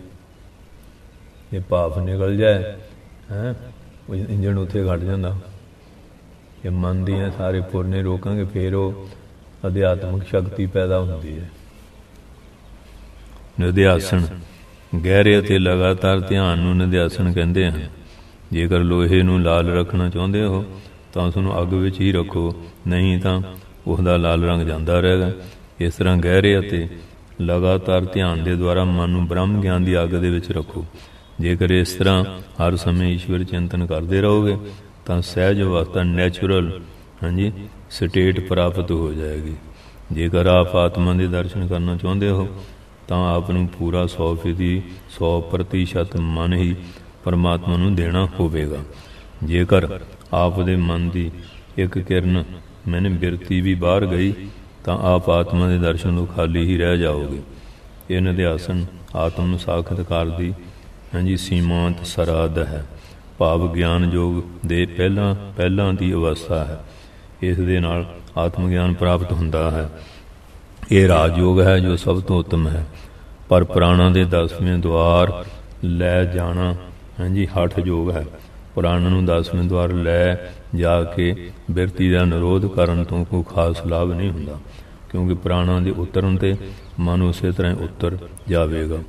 ਹਾਂਜੀ, ਜਿਸ ਤਰ੍ਹਾਂ ਪਹਿਲਾਂ ਸੀ, ਭਾਵੇਂ ਉਹ ਤਾਮਸਿਕ ਸੀ, ਤਾਮਸੀ ਸੀ, ਰਾਜਸੀ ਹੋਵੇ ਜਾਂ ਸਾਤਵਿਕ, ਇਸ ਨਾਲ ਮਨ ਵਿੱਚ ਪਰਿਵਰਤਨ ਨਹੀਂ ਹੁੰਦਾ। ਪਰ ਆਪਣੇ ਉਦੇਸ਼ ਵਿੱਚ ਧਿਆਨ ਲਗਾਉਣ ਨਾਲ ਮਨ ਵਿੱਚ ਪਰਿਵਰਤਨ ਹੁੰਦਾ ਹੈ। ਜਿਵੇਂ ਹੁਣ ਕਿਸੇ ਚੋਰ ਨੂੰ ਜੇਲ੍ਹ 'ਚ ਬੰਦ ਕਰ ਦਿਓ, ਉਹਨਾਂ ਚਿਰ ਤਾਂ ਸਾਧ ਹੀ ਦੀਦਾ, ਜਿੱਲੇ ਬਾਹਰ ਕੱਢਿਆ ਹੁਣ ਪੁੱਠੇ ਕੰਮ ਫੇਰ ਕਰਨ ਲੱਗ ਪੈਣਾ। ਅਤੇ ਜੇ ਹਠ ਯੋਗ ਦੇ ਨਾਲ ਹਾਂਜੀ ਪ੍ਰਾਣ ਜਿਹੜੇ 10 ਦੁਆਰ ਲੱਗਾ, ਪ੍ਰਾਣਾਂ ਨਾਲ ਮਨ ਭਜਦਾ, ਉਹਨਾਂ ਚਿਰ ਤਾਂ ਟਿਕਿਆ ਰਹੂਗਾ। ਜਿਲ੍ਹੇ ਲਾ ਲਏ ਨੇ ਫਿਰ ਉਹੀ ਕੰਮ ਕਰਨ ਲੱਗ ਪੈਣਾ। ਅਤੇ ਜੇ ਮਨ ਨੂੰ ਸ਼ੁੱਧ ਕਰਕੇ ਜਾਓਗੇ ਅਤੇ ਫਿਰ ਜਿਹੜਾ ਹੈਗਾ ਹਾਂਜੀ ਫਿਰ ਨਹੀਂ ਕਿਸੇ ਤਰ੍ਹਾਂ ਦਾ ਹਾਂਜੀ ਕੋਈ ਇਹੋ ਜਿਹਾ ਹੁੰਦਾ ਕਿ ਨਹੀਂ। ਇਸ ਕਰਕੇ ਮਹਾਰਾਜ ਨੇ ਕਹਿਣਾ ਮਨ ਨੇ ਨਿਰਮਲ ਨਹੀਂ 10ਵੇਂ ਦੁਆਰ, ਵੀ ਜਿੰਨਾ ਚਿਰ ਮਨ ਵੈਸੇ ਨਿਰਮਲ ਨਹੀਂ, ਜੇ ਚੱਕ ਕੇ ਪ੍ਰਾਣ ਲੈ ਗਿਆ ਜਿਲੇ ਥੱਲੇ ਲਾਇਆ ਮੁੜ ਕੇ ਫਿਰ ਉਸ ਤਰ੍ਹਾਂ ਹੀ ਖੜਮਾਸੀਆਂ ਕਰਨੀਆਂ ਹਾਂਜੀ। ਇਸ ਕਰਕੇ ਕਹਿੰਦੇ ਪਰ ਆਪਣੇ ਉਦੇਸ਼ ਵਿੱਚ ਧਿਆਨ ਲਗਾਉਣ ਨਾਲ ਮਨ ਵਿੱਚ ਪਰਿਵਰਤਨ ਹੁੰਦਾ ਹੈ, ਕਿਉਂਕਿ ਜਿਸ ਚੀਜ਼ ਦਾ ਧਿਆਨ ਲਗਾਓਗੇ ਉਸੇ ਤਰ੍ਹਾਂ ਦੇ ਸੰਸਕਾਰ ਪੈਣਗੇ, ਸੁਪਨੇ ਵੀ ਉਹੋ ਜਿਹੇ ਆਉਣਗੇ। ਹਠ ਯੋਗੀ ਪ੍ਰਾਣਾਯਾਮ ਦੇ ਦੁਆਰਾ ਆਪਣਾ ਮਨ ਬਸ ਕਰਨ ਦਾ ਯਤਨ ਕਰਦਾ ਹੈ, ਅਤੇ ਰਾਜ ਯੋਗੀ ਚਿੱਤ ਬਿਰਤੀ ਨਿਰੋਧ ਦੇ ਦੁਆਰਾ ਭਾਵ ਮਨ ਨੂੰ ਸੰਸਾਰ ਵੱਲ ਨਾ ਜਾਣ ਦੇਣ ਨਾਲ ਮਨ ਨੂੰ ਬਸ ਵਿੱਚ ਕਰਦਾ ਹੈ। ਪ੍ਰਾਣਾਯਾਮ ਨਾਲ ਮਨ ਦਾ ਨਾਸ ਨਹੀਂ ਹੁੰਦਾ, ਪਰ ਮਨ ਕੇਵਲ ਲੈ ਹੁੰਦਾ ਹੈ, ਭਾਵ ਮਨ ਦੀਆਂ ਬਿਰਤੀਆਂ ਕੀ ਖਿਆਲ ਆਰਜੀ ਅਸਥਾਈ ਤੌਰ 'ਤੇ ਦੱਬ ਜਾਂਦੀਆਂ ਹਨ, ਅਤੇ ਇਸ ਤੋਂ ਬਾਅਦ ਫਿਰ ਮਨ ਜਾਗਰਤ ਹੋ ਜਾਂਦਾ ਹੈ। ਜਿਵੇਂ ਸੁਆਹ ਵਿੱਚ ਅੱਗ ਹੁੰਦੀ ਹੈ, ਮਾੜੇ ਜਿਹਾ ਕੱਖ ਰੱਖੇ ਅਤੇ ਭਾਂਬੜ ਬਣ ਜਾਂਦੀ ਨਾ। ਥੋੜ੍ਹੇ ਦਿਨ ਸਾਧਨ ਕਰੋ ਤਾਂ ਲੱਗਦਾ ਮੇਰਾ ਮਨ ਬਸ ਹੋ ਗਿਆ। ਜਿਵੇਂ ਘਾਹ 'ਚ ਲੁਕਿਆ ਸੱਪ ਫੇਰ ਡੰਗ ਮਾਰਦਾ, ਇਹ ਫੇਰ ਆਪਣੇ ਡੰਗ ਮਾਰਦਾ। ਕਾਮ ਕ੍ਰੋਧ ਲੋਭ ਮੋਹ ਹੰਕਾਰ ਦੇ ਡੰਗ ਹੈਗੇ ਆ। ਇਸ ਕਰਕੇ ਭਾਵ ਮਨ ਦੀਆਂ ਬਿਰਤੀਆਂ ਖਿਆਲ ਆਰਜੀ ਅਸਥਾਈ ਤੌਰ 'ਤੇ ਦੱਬ ਜਾਂਦੀਆਂ ਹਨ ਅਤੇ ਇਸ ਤੋਂ ਬਾਅਦ ਫਿਰ ਮਨ ਜਾਗਰਤ ਹੋ ਜਾਂਦਾ ਹੈ। ਜਿਵੇਂ ਡਿਡੂ ਆ ਨਾ, ਉਹ ਮੀਂਹ ਪੈਂਦਾ ਫੇਰ ਨਿਕਲ ਆਉਂਦੇ ਆ, ਇਹ ਮਨ ਦਾ ਹਾਲ ਹੈ। ਪਰ ਮਨੋਨਾਸ਼ ਵਿੱਚ ਮਨ ਵਿੱਚ ਜਾਗਰਤ ਨਹੀਂ ਹੁੰਦਾ, ਮਨ ਮਰ ਜਾਂਦਾ ਹੈ। ਮਨ ਦੇ ਫੁਰਨਿਆਂ ਦਾ ਨਾਸ਼ ਕਰਨਾ ਮਨ ਦਾ ਮਾਰਨਾ ਹੈ। ਇਸ ਲਈ ਬ੍ਰਹਮ ਗਿਆਨ ਦੇ ਲਈ ਮਨੋ ਲੈ ਕਾਫੀ ਨਹੀਂ, ਪਰ ਮਨੋਨਾਸ਼ ਬਹੁਤ ਜ਼ਰੂਰੀ ਹੈ, ਜੋ ਰਾਜਯੋਗ ਦੇ ਦੁਆਰਾ ਚਿੱਤ ਦੀਆਂ ਬਿਰਤੀਆਂ ਦਾ ਨਿਰੋਧ ਕਰਕੇ ਕੀਤਾ ਜਾਂਦਾ ਹੈ। ਮਨ ਦਾ ਨਾਸ਼ ਕਰਨ ਦੇ ਲਈ ਮੈਂ ਦੇ ਸੰਕਲਪ ਦਾ ਨਾਸ਼ ਕਰਨਾ ਚਾਹੀਦਾ ਹੈ। When I shall be free, when I shall cease to be. ਹਾਂਜੀ, ਜਦੋਂ ਮਨ 'ਚੋਂ ਵਾਸ਼ਨਾ ਮਰ ਗਈਆਂ, ਮਨ ਦੇ ਫੁਰਨੇ ਮਰ ਗਏ ਅਤੇ ਮਨ ਮਰ ਗਿਆ। ਮਨ ਨੂੰ ਵਾਸ਼ਨਾ ਤੋਂ ਖਾਲੀ ਕਰ ਦੇਣਾ ਚਾਹੀਦਾ ਹੈ, ਉਹਨਾਂ ਵਿੱਚ ਕੋਈ ਬਿਰਤੀ ਨਹੀਂ ਹੁੰਦੀ। ਰਾਜ ਯੋਗੀ ਦਾ ਮਨ ਉਪਰਾਮਤਾ ਨੂੰ ਪ੍ਰਾਪਤ ਹੁੰਦਾ ਹੈ। ਭਾਵ ਕੀ ਹੈ ਕਿ ਉਹ ਸਭ ਵਿਸ਼ਿਆਂ ਤੋਂ ਮੂੰਹ ਮੋੜ ਲੈਂਦਾ ਹੈ। ਹਾਂਜੀ, ਮਨ ਦੀ ਇਹ ਉਪਰਾਮਤਾ ਸਮ ਅਤੇ ਦਮ ਦੇ ਦੁਆਰਾ ਪ੍ਰਾਪਤ ਹੋ ਸਕਦੀ। ਸਮ ਹੈਗਾ ਮਨ ਦੀਆਂ ਵਾਸ਼ਨਾ ਰੋਕਣੀਆਂ, ਦਮ ਹੈਗਾ ਇੰਦਰੀਆਂ ਨੂੰ ਵਿਕਾਰਾਂ ਨੂੰ ਰੋਕਣ ਹੋ ਸਕਦੀ ਹੈ। ਸਮ ਦਾ ਅਰਥ ਹੈ ਵਿਵੇਕ ਅਤੇ ਵਿਰਾਗ ਦੁਆਰਾ ਵਾਸ਼ਨਾ ਦਾ ਤਿਆਗ। ਸਮ ਦੇ ਅਭਿਆਸ ਨਾਲ ਮਨ ਬਾਹਰ ਵੱਲ ਨਹੀਂ ਦੌੜਦਾ, ਸਗੋਂ ਅੰਤਰਮੁਖੀ ਬਣ ਜਾਂਦਾ ਹੈ। ਦਮ ਦਾ ਅਰਥ ਹੈ ਇੰਦਰੀਆਂ ਨੂੰ ਆਪਣੇ ਵਿਸ਼ਿਆਂ ਤੋਂ ਰੋਕਣਾ। ਇਸ ਨਾਲ ਇੰਦਰੀਆਂ ਵੀ ਅੰਤਰਮੁਖ ਹੋ ਜਾਂਦੀਆਂ ਹਨ। ਇਸ ਤਰ੍ਹਾਂ ਮਨ ਬਿਲਕੁਲ ਸ਼ਾਂਤ ਹੋ ਜਾਂਦਾ ਹੈ। ਇਸ ਲਈ ਰਾਜਯੋਗ ਦੁਆਰਾ ਬਿਰਤੀਆਂ ਨਿਰੋਧ ਕਰਕੇ ਮਨ ਦਾ ਨਾਸ਼ ਕਰਨ ਨਾਲ ਹੀ ਆਤਮਾ ਦੀ ਪ੍ਰਾਪਤੀ ਹੋ ਸਕਦੀ ਹੈ। ਸਮਾਧੀ ਅੱਠਵਾਂ। ਸਮਾਧੀ ਅੰਗ ਦਾ ਅੱਠਵਾਂ ਅੰਗ ਹੈ। ਇਹ ਬਾਕੀ 7 ਅੰਗਾਂ ਦਾ ਫਲ ਹੈ। ਧਿਆਨ ਕਰਦੇ ਕਰਦੇ ਜਦੋਂ ਚਿੱਤ ਉਸ ਚੀਜ਼ ਦੀ ਹੀ ਸ਼ਕਲ ਧਾਰ ਲੈਂਦਾ ਹੈ ਜਿਸ ਦਾ ਉਹ ਧਿਆਨ ਕਰਦਾ ਹੈ ਅਤੇ ਆਪਣੇ ਸਰੂਪ ਨੂੰ ਬਿਲਕੁਲ ਗਵਾ ਦਿੰਦਾ ਹੈ, ਤਾਂ ਉਹ ਧਿਆਨ ਸਮਾਧੀ ਕਹਾਉਂਦਾ ਹੈ। ਜਦੋਂ ਧਿਆਨ ਵਿੱਚ ਇਕਾਗਰਤਾ ਆ ਜਾਂਦੀ ਹੈ, ਭਾਵ ਮਨੁੱਖ ਆਪਣੇ ਆਪ ਨੂੰ ਭੁੱਲ ਜਾਂਦਾ ਹੈ, ਤਾਂ ਇਸ ਅਵਸਥਾ ਦਾ ਨਾਮ ਸਮਾਧੀ ਹੈ। ਇਹੀ ਉੱਤਮ ਭਗਤੀ ਕਹਾਉਂਦੀ ਹੈ। ਸਮਾਧੀ ਵਿੱਚ ਧਿਆਨ, ਧਿਆਤਾ ਅਤੇ ਧੇ, ਇਹਨਾਂ ਤਿੰਨਾਂ ਦੀ ਏਕਤਾ ਹੋ ਜਾਂਦੀ ਹੈ। ਧਿਆਤਾ ਧਿਆਉਣ ਵਾਲਾ ਆ ਅਤੇ ਧੇ ਉਹ ਵਸਤੂ ਜਿਹਦਾ ਉਹ ਧਿਆਨ ਕਰਦਾ ਹੈ। ਇਹਨਾਂ ਤਿੰਨਾਂ ਦੀ ਏਕਤਾ ਹੋ ਜਾਂਦੀ ਹੈ, ਕੇਵਲ ਧੇ ਹੀ ਰਹਿ ਜਾਂਦਾ ਹੈ। ਸਮਾਧੀ ਧਿਆਨ ਦੀ ਪਰਪੱਕ ਅੰਤਮ ਅਵਸਥਾ ਮੰਜ਼ਿਲ ਹੈ, ਜਿਸ ਵਿੱਚ ਸਿਵਾਏ ਧੇ ਵਸਤੂ ਦੇ ਹੋਰ ਕੋਈ ਵੀ ਮਹਿਸੂਸ ਨਹੀਂ ਹੁੰਦਾ ਅਤੇ ਮਨ ਆਪਣੀ ਅਲੱਗ ਹੋਂਦ ਹਸਤੀ ਭੁੱਲ ਜਾਂਦਾ ਹੈ, ਜਿਸ ਨਾਲ ਕੇਵਲ ਉਹੀ ਵਸਤੂ ਰਹਿ ਜਾਂਦੀ ਹੈ ਜਿਸ ਦਾ ਧਿਆਨ ਕੀਤਾ ਜਾਂਦਾ ਹੈ। ਜਦੋਂ ਧਿਆਨ ਵਿੱਚ ਕੇਵਲ ਧੇ ਮਾਤਰ ਦੀ ਹੀ ਪ੍ਰਤੀਤੀ ਹੁੰਦੀ ਹੈ ਅਤੇ ਚਿੱਤ ਦਾ ਨਿਜ ਸਰੂਪ ਜਿਹੜਾ ਨਾ, ਉਹ ਫਿਰ ਸੁੰਨ ਜਿਹਾ ਹੋ ਜਾਂਦਾ ਹੈ ਅਤੇ ਧਿਆਨ ਸਮਾਧੀ ਵਿੱਚ ਬਦਲ ਜਾਂਦਾ ਹੈ। ਸੁੰਨ ਅਵਸਥਾ ਉਪਰ ਅਵਸਥਾ ਆ ਜਾਂਦੀ ਨਾ, ਸਮਾਧੀ ਅਵਸਥਾ ਵਿੱਚ ਧਿਆਨ ਹਾਂਜੀ, ਅਤੇ ਇੰਨਾ ਪੱਕਾ ਹੋ ਜਾਂਦਾ ਹੈ ਕਿ ਜਿਸ ਚੀਜ਼ ਦਾ ਧਿਆਨ ਕੀਤਾ ਜਾਵੇ ਉਸ ਤੋਂ ਇਲਾਵਾ ਹੋਰ ਕਿਸੇ ਵੀ ਚੀਜ਼ ਦਾ ਧਿਆਨ ਤੱਕ ਨਹੀਂ ਆਉਂਦਾ ਹੈ ਅਤੇ ਇਸ ਨਾਲ ਮਨ ਆਪਣਾ ਆਪ ਬਿਲਕੁਲ ਭੁੱਲ ਜਾਂਦਾ ਹੈ ਅਤੇ ਕੋਈ ਕੰਮ ਨਹੀਂ ਕਰਦਾ। ਪਰਮਾਤਮਾ ਦੇ ਨਾਲ ਇੱਕ ਰੂਪ ਹੋ ਜਾਣਾ ਹੀ ਸਮਾਧੀ ਹੈ। ਇਸ ਵਿੱਚ ਮਨ ਤਦਾਕਾਰ ਹੋ ਜਾਂਦਾ ਹੈ, ਭਾਵ ਆਪਣੇ ਧੇ ਬ੍ਰਹਮ ਦੀ ਹੀ ਸ਼ਕਲ ਧਾਰਨ ਕਰ ਲੈਂਦਾ ਹੈ। ਇਸ ਵਿੱਚ ਮਨ ਆਪਣੀ ਚੇਤਨਾ ਗਵਾ ਦਿੰਦਾ ਹੈ ਅਤੇ ਧੇ ਦੇ ਨਾਲ ਇੱਕ ਰੂਪ ਹੋ ਜਾਂਦਾ ਹੈ, ਭਾਵ ਮਨ ਆਪਣੇ ਧੇ ਬ੍ਰਹਮ ਵਿੱਚ ਹੀ ਲੀਨ ਹੋ ਜਾਂਦਾ ਹੈ। ਜਿਵੇਂ ਲੂਣ ਦਾ ਖਿਡੌਣਾ ਪਾਣੀ ਵਿੱਚ ਘੁਲ ਜਾਂਦਾ ਹੈ ਅਤੇ ਪਾਣੀ ਬਣ ਜਾਂਦਾ ਹੈ, ਇਸ ਤਰ੍ਹਾਂ ਨਿਰਵਿਕਲਪ ਸਮਾਧੀ ਨਾਲ ਮਨ ਬ੍ਰਹਮ ਵਿੱਚ ਲੀਨ ਮਿਲ ਜਾਂਦਾ ਹੈ। ਮਿਲ ਜਾਣਾ ਇਹਦਾ ਹੋ ਜਾਂਦਾ ਹੈ ਅਤੇ ਬ੍ਰਹਮ ਹੀ ਹੋ ਜਾਂਦਾ ਹੈ, ਕਿਉਂਕਿ ਜਦੋਂ ਅਸੀਂ ਖਿਆਲ ਕਰਦੇ ਹਾਂ ਕਿ ਅਸੀਂ ਬ੍ਰਹਮ ਹਾਂ ਤਾਂ ਅਸੀਂ ਬ੍ਰਹਮ ਹੀ ਬਣ ਜਾਂਦੇ ਹਾਂ। ਮਨ ਬ੍ਰਹਮ ਦਾ ਰੂਪ ਧਾਰਨ ਕਰ ਲੈਂਦਾ ਹੈ। ਜਿਵੇਂ ਮੁਸ਼ਕ ਸੜ ਕੇ ਖੁਦ ਅੱਗ ਬਣ ਜਾਂਦਾ ਹੈ। ਬ੍ਰਹਮ ਨੂੰ ਜਾਣਨਾ ਹੀ ਬ੍ਰਹਮ ਬਣਨਾ ਹੈ। ਸਮਾਧੀ ਵਿੱਚ ਬ੍ਰਹਮਾਕਾਰ ਬਿਰਤੀ ਹੁੰਦੀ ਹੈ ਅਤੇ ਗਿਆਨ ਨੇਤਰ ਖੁੱਲ੍ਹ ਜਾਂਦੇ ਹਨ। ਸਮਾਧੀ ਵਿੱਚ ਮਨ ਦਾ ਨਾਸ ਹੋ ਜਾਂਦਾ ਹੈ, ਵਾਸ਼ਨਾ ਵੀ ਨਾਸ ਹੋ ਜਾਂਦੀਆਂ। ਜਿੱਥੇ ਵੀ ਉਹ ਜਾਂਦਾ ਹੈ ਹਰ ਥਾਂ ਇੱਕ ਆਤਮਾ ਹੀ ਦੇਖਦਾ ਹੈ। ਇਹ ਮੁਕਤੀ ਹੈ। ਜਦ ਮਨ ਬ੍ਰਹਮ ਬਣ ਜਾਂਦਾ ਹੈ ਤਾਂ ਸੰਸਾਰ ਜੋ ਮਨ ਦਾ ਹੀ ਖੇਡ ਹੈ ਉਹ ਵੀ ਬ੍ਰਹਮ ਬਣ ਜਾਂਦਾ ਹੈ ਅਤੇ ਬ੍ਰਹਮ ਵਿੱਚ ਹੀ ਲੀਨ ਹੋ ਜਾਂਦਾ ਹੈ। ਸਮਾਧੀ ਵਿੱਚ ਬ੍ਰਹਮ ਹੀ ਬ੍ਰਹਮ ਨਜ਼ਰ ਆਉਂਦਾ ਹੈ। ਬ੍ਰਹਮ ਦਿਸੈ ਬ੍ਰਹਮ ਸੁਣੀਐ, ਐਸੀ ਅਵਸਥਾ ਬਣ ਜਾਂਦੀ ਹੈ।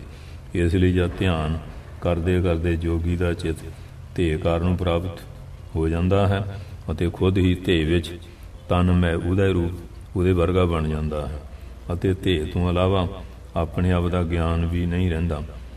ਇਸ ਅਵਸਥਾ ਦਾ ਨਾਮ ਸਮਾਧੀ ਹੈ। ਸਮਾਧੀ ਔਰ ਦਇਆਨੰਦ ਨੇ ਸਮਾਧੀ ਅਵਸਥਾ ਦੇ ਇੱਕ ਤਰ੍ਹਾਂ ਦਾ ਵਰਣਨ ਕੀਤਾ ਹੈ। ਜਿਵੇਂ ਅੱਗ ਵਿੱਚ ਲੋਹਾ ਵੀ ਅੱਗ ਰੂਪ ਹੋ ਜਾਂਦਾ ਹੈ, ਇਸ ਤਰ੍ਹਾਂ ਪਰਮਾਤਮਾ ਦੇ ਗਿਆਨ ਵਿੱਚ ਪ੍ਰਕਾਸ਼ਮਈ ਹੋ ਕੇ ਆਪਣੇ ਸਰੀਰ ਨੂੰ ਵੀ ਭੁੱਲੇ ਹੋਏ ਦੇ ਸਮਾਨ ਜਾਣ ਕੇ ਆਪਣੀ ਆਤਮਾ ਵੀ ਪਰਮਾਤਮਾ ਦੇ ਪ੍ਰਕਾਸ਼ ਸਰੂਪ ਆਨੰਦ ਵਿੱਚ ਅਤੇ ਗਿਆਨ ਪਰਿਪੂਰਨ ਕਰਨ ਨੂੰ ਸਮਾਧੀ ਕਹਿੰਦੇ ਹਨ। ਭਾਵ ਜਿਵੇਂ ਅੱਗ ਵਿੱਚ ਲੋਹਾ ਅੱਗ ਵਾਂਗ ਲਾਲ ਹੋ ਜਾਂਦਾ ਹੈ, ਉਸੇ ਤਰ੍ਹਾਂ ਹੀ ਬ੍ਰਹਮ ਦੇ ਸੰਪਰਕ ਨਾਲ ਮਨ ਵੀ ਬ੍ਰਹਮ ਹੀ ਬਣ ਜਾਂਦਾ ਹੈ। ਕੋਈ ਭੇਦ ਹੀ ਨਹੀਂ ਰਹਿ ਜਾਂਦਾ। ਹੁਣ ਮਹਾਰਾਜ ਹਰਖਵਾਲ ਵਾਲੇ ਅਤੇ ਉੱਥੇ ਪੂਨੇ 17 ਗੁਫਾ ਸੀਆਂ, ਉੱਥੇ ਰਹੇ ਸੀ ਆਨੰਦ ਸਰੂਪ 'ਚ। ਇੱਥੇ ਮੰਨੀ ਮਾਜਰੇ ਕਲੀਣੀ ਖੱਡ ਸੀ ਸ਼ਿਮਲੇ, ਅਤੇ 8ਵੀਂ ਪੈਰੀ ਜਵੈਣ ਦਾ ਪਾਣੀ ਪੀਂਦੇ ਸੀ। 40 ਦਿਨ ਸਿਰਫ ਜਵੈਣ ਦੇ ਪਾਣੀ 'ਤੇ ਰਹੇ ਸੀ। ਅਤੇ ਹੁਣ ਆਮ ਬੰਦਾ ਜਿਹੜਾ ਉਹ ਲਿਆ ਔਖਾ। ਇੱਕ ਵਾਰੀ ਰੀਸ ਕਰਕੇ ਉਹ ਰਣ ਸਿੰਘ ਹੁੰਦਾ ਸੀ, ਉਹ ਵੀ ਚਲੀਸਾ ਰੱਖ ਕੇ ਉੱਥੇ ਬਹਿ ਗਿਆ। ਹਾਂਜੀ, ਉਹ ਜਿਹੜੇ ਬਹਿ ਗਿਆ ਅਤੇ ਹੁਣ ਅੱਜ ਕੱਲ੍ਹ ਤਾਂ ਅਟੈਚ ਬਾਥਰੂਮ ਥੋੜ੍ਹੇ ਸੁੱਖ ਵੀ ਹੈ, ਉਦੋਂ ਬਾਹਰ ਅੰਦਰ ਤੜਕੇ ਜਾਣਾ। ਉੱਥੇ ਕਦੇ ਜਾਂਦਾ ਸੀ, ਮੌਨ ਰੱਖਿਆ ਸੀ। ਕੋਈ ਮਿਲ ਪਿਆ, ਉਹ ਕਹਿੰਦਾ ਕੌਣ ਆ, ਜਾਂ ਤਾਂ ਹੁਣ ਡਾਸ ਦਿੰਦਾ, ਅਤੇ ਉਹਨੇ ਫਿਰ ਡਾਂਗ ਮਾਰ ਕੇ ਉਹਦੀ ਬਾਂਹ ਭੰਨ ਦਿੱਤੀ। ਚਲੀਸਾ ਵੀ ਨਾਲੇ ਗਿਆ ਆ। ਹੁਣ ਮਹਾਂਪੁਰਖਾਂ ਦੀ ਰੀਸ ਕਰਦਾ ਸੀ, ਅਤੇ ਉਹਨਾਂ ਦਾ ਤਾਂ ਫਿਰ ਸਾਰੇ ਸੰਜਮ ਵਿਵੇਕ ਪੂਰੇ ਹੁੰਦੇ ਹੈ। ਗੁਰੂ ਤੋਂ ਉਸਤਾਦ ਤੋਂ ਪੂਰੀ ਸੋਝੀ ਲੈ ਕੇ ਵਿਧੀ ਮਰਜ਼ਾਦਾ ਨਾਲ ਉਹ ਕਰਦੇ ਆ ਸਾਰਾ। ਸੋ ਇਸ ਕਰਕੇ ਹੁਣ ਬਾਬਾ ਭਾਗ ਸਿੰਘ ਨੂੰ ਬਾਬਾ ਸਾਹਿਬ ਸਿੰਘ ਕਹਿੰਦੇ ਸੀ, ਕਿੰਨੇ ਚਿਰ ਦੀ ਸਮਾਧੀ ਲਾਏਗਾ? ਮਹੀਨੇ, 2 ਮਹੀਨੇ, 6 ਮਹੀਨੇ। ਫਿਰ 6 ਮਹੀਨੇ ਫੈਸਲਾ ਹੋ ਗਿਆ। 2 ਤੰਬੂ ਲੱਗ ਗਏ, 12 ਵਾਰੀ ਨੰਗੀ ਤਲਵਾਰ ਦਾ ਪਹਿਰਾ ਲਾਤਾ, ਅਤੇ 6 ਮਹੀਨੇ ਬੈਠੇ ਰਹੇ, ਨਾ ਕੋਈ ਖਾਧਾ ਨਾ ਪੀਤਾ। ਫਿਰ ਬਾਬਾ ਭਾਗ ਨੇ ਘੰਗੂਰਾ ਜਿਹਾ ਮਾਰਿਆ। ਫਿਰ ਬਾਬਾ ਸਾਹਿਬ ਬੇਲੀ ਕਹਿੰਦੇ ਡੁੱਲ ਗਿਆ, ਕਹਿੰਦੇ ਮਹਾਰਾਜ ਆਪ ਜਾਣੀ ਜਾਣਿਆ। ਫਿਰ ਮੈਂ ਕਿਹਾ ਵੀ ਗੱਲ ਤਾਂ ਹੁਣ ਤੁਹਾਡਾ ਅਤੇ ਮੇਰਾ 2 ਰੂਪ ਨਹੀਂ ਰਹੇ, ਪਰ ਤੁਸੀਂ ਗੁਰੂ ਆ, ਵਿਵਹਾਰ ਤੌਰ 'ਤੇ ਮੈਂ ਚੇਲਾ, ਤੁਹਾਡੀ ਬਰਾਬਰੀ ਕਰਨੀ ਠੀਕ ਨਹੀਂ, ਕਿ ਗੁਰੂ ਦੀ ਬਰਾਬਰੀ ਨਹੀਂ ਕਰਨੀ ਚਾਹੀਦੀ। ਹਾਂਜੀ, ਮਰਜ਼ਾਦਾ ਫਿਰ ਜਿਹੜੀ ਖੰਡਿਤ ਹੁੰਦੀ। ਸੋ ਇਸ ਕਰਕੇ ਇਹੋ ਜਿਹੀਆਂ ਸਮਾਧੀਆਂ ਦੇ ਲਓ। ਭਾਈ ਤਾਰੂ ਸਿੰਘ ਖੋਪਰੀ ਲੈ 21 ਦਿਨ ਉਹ ਬੈਠੇ ਰਹੇ।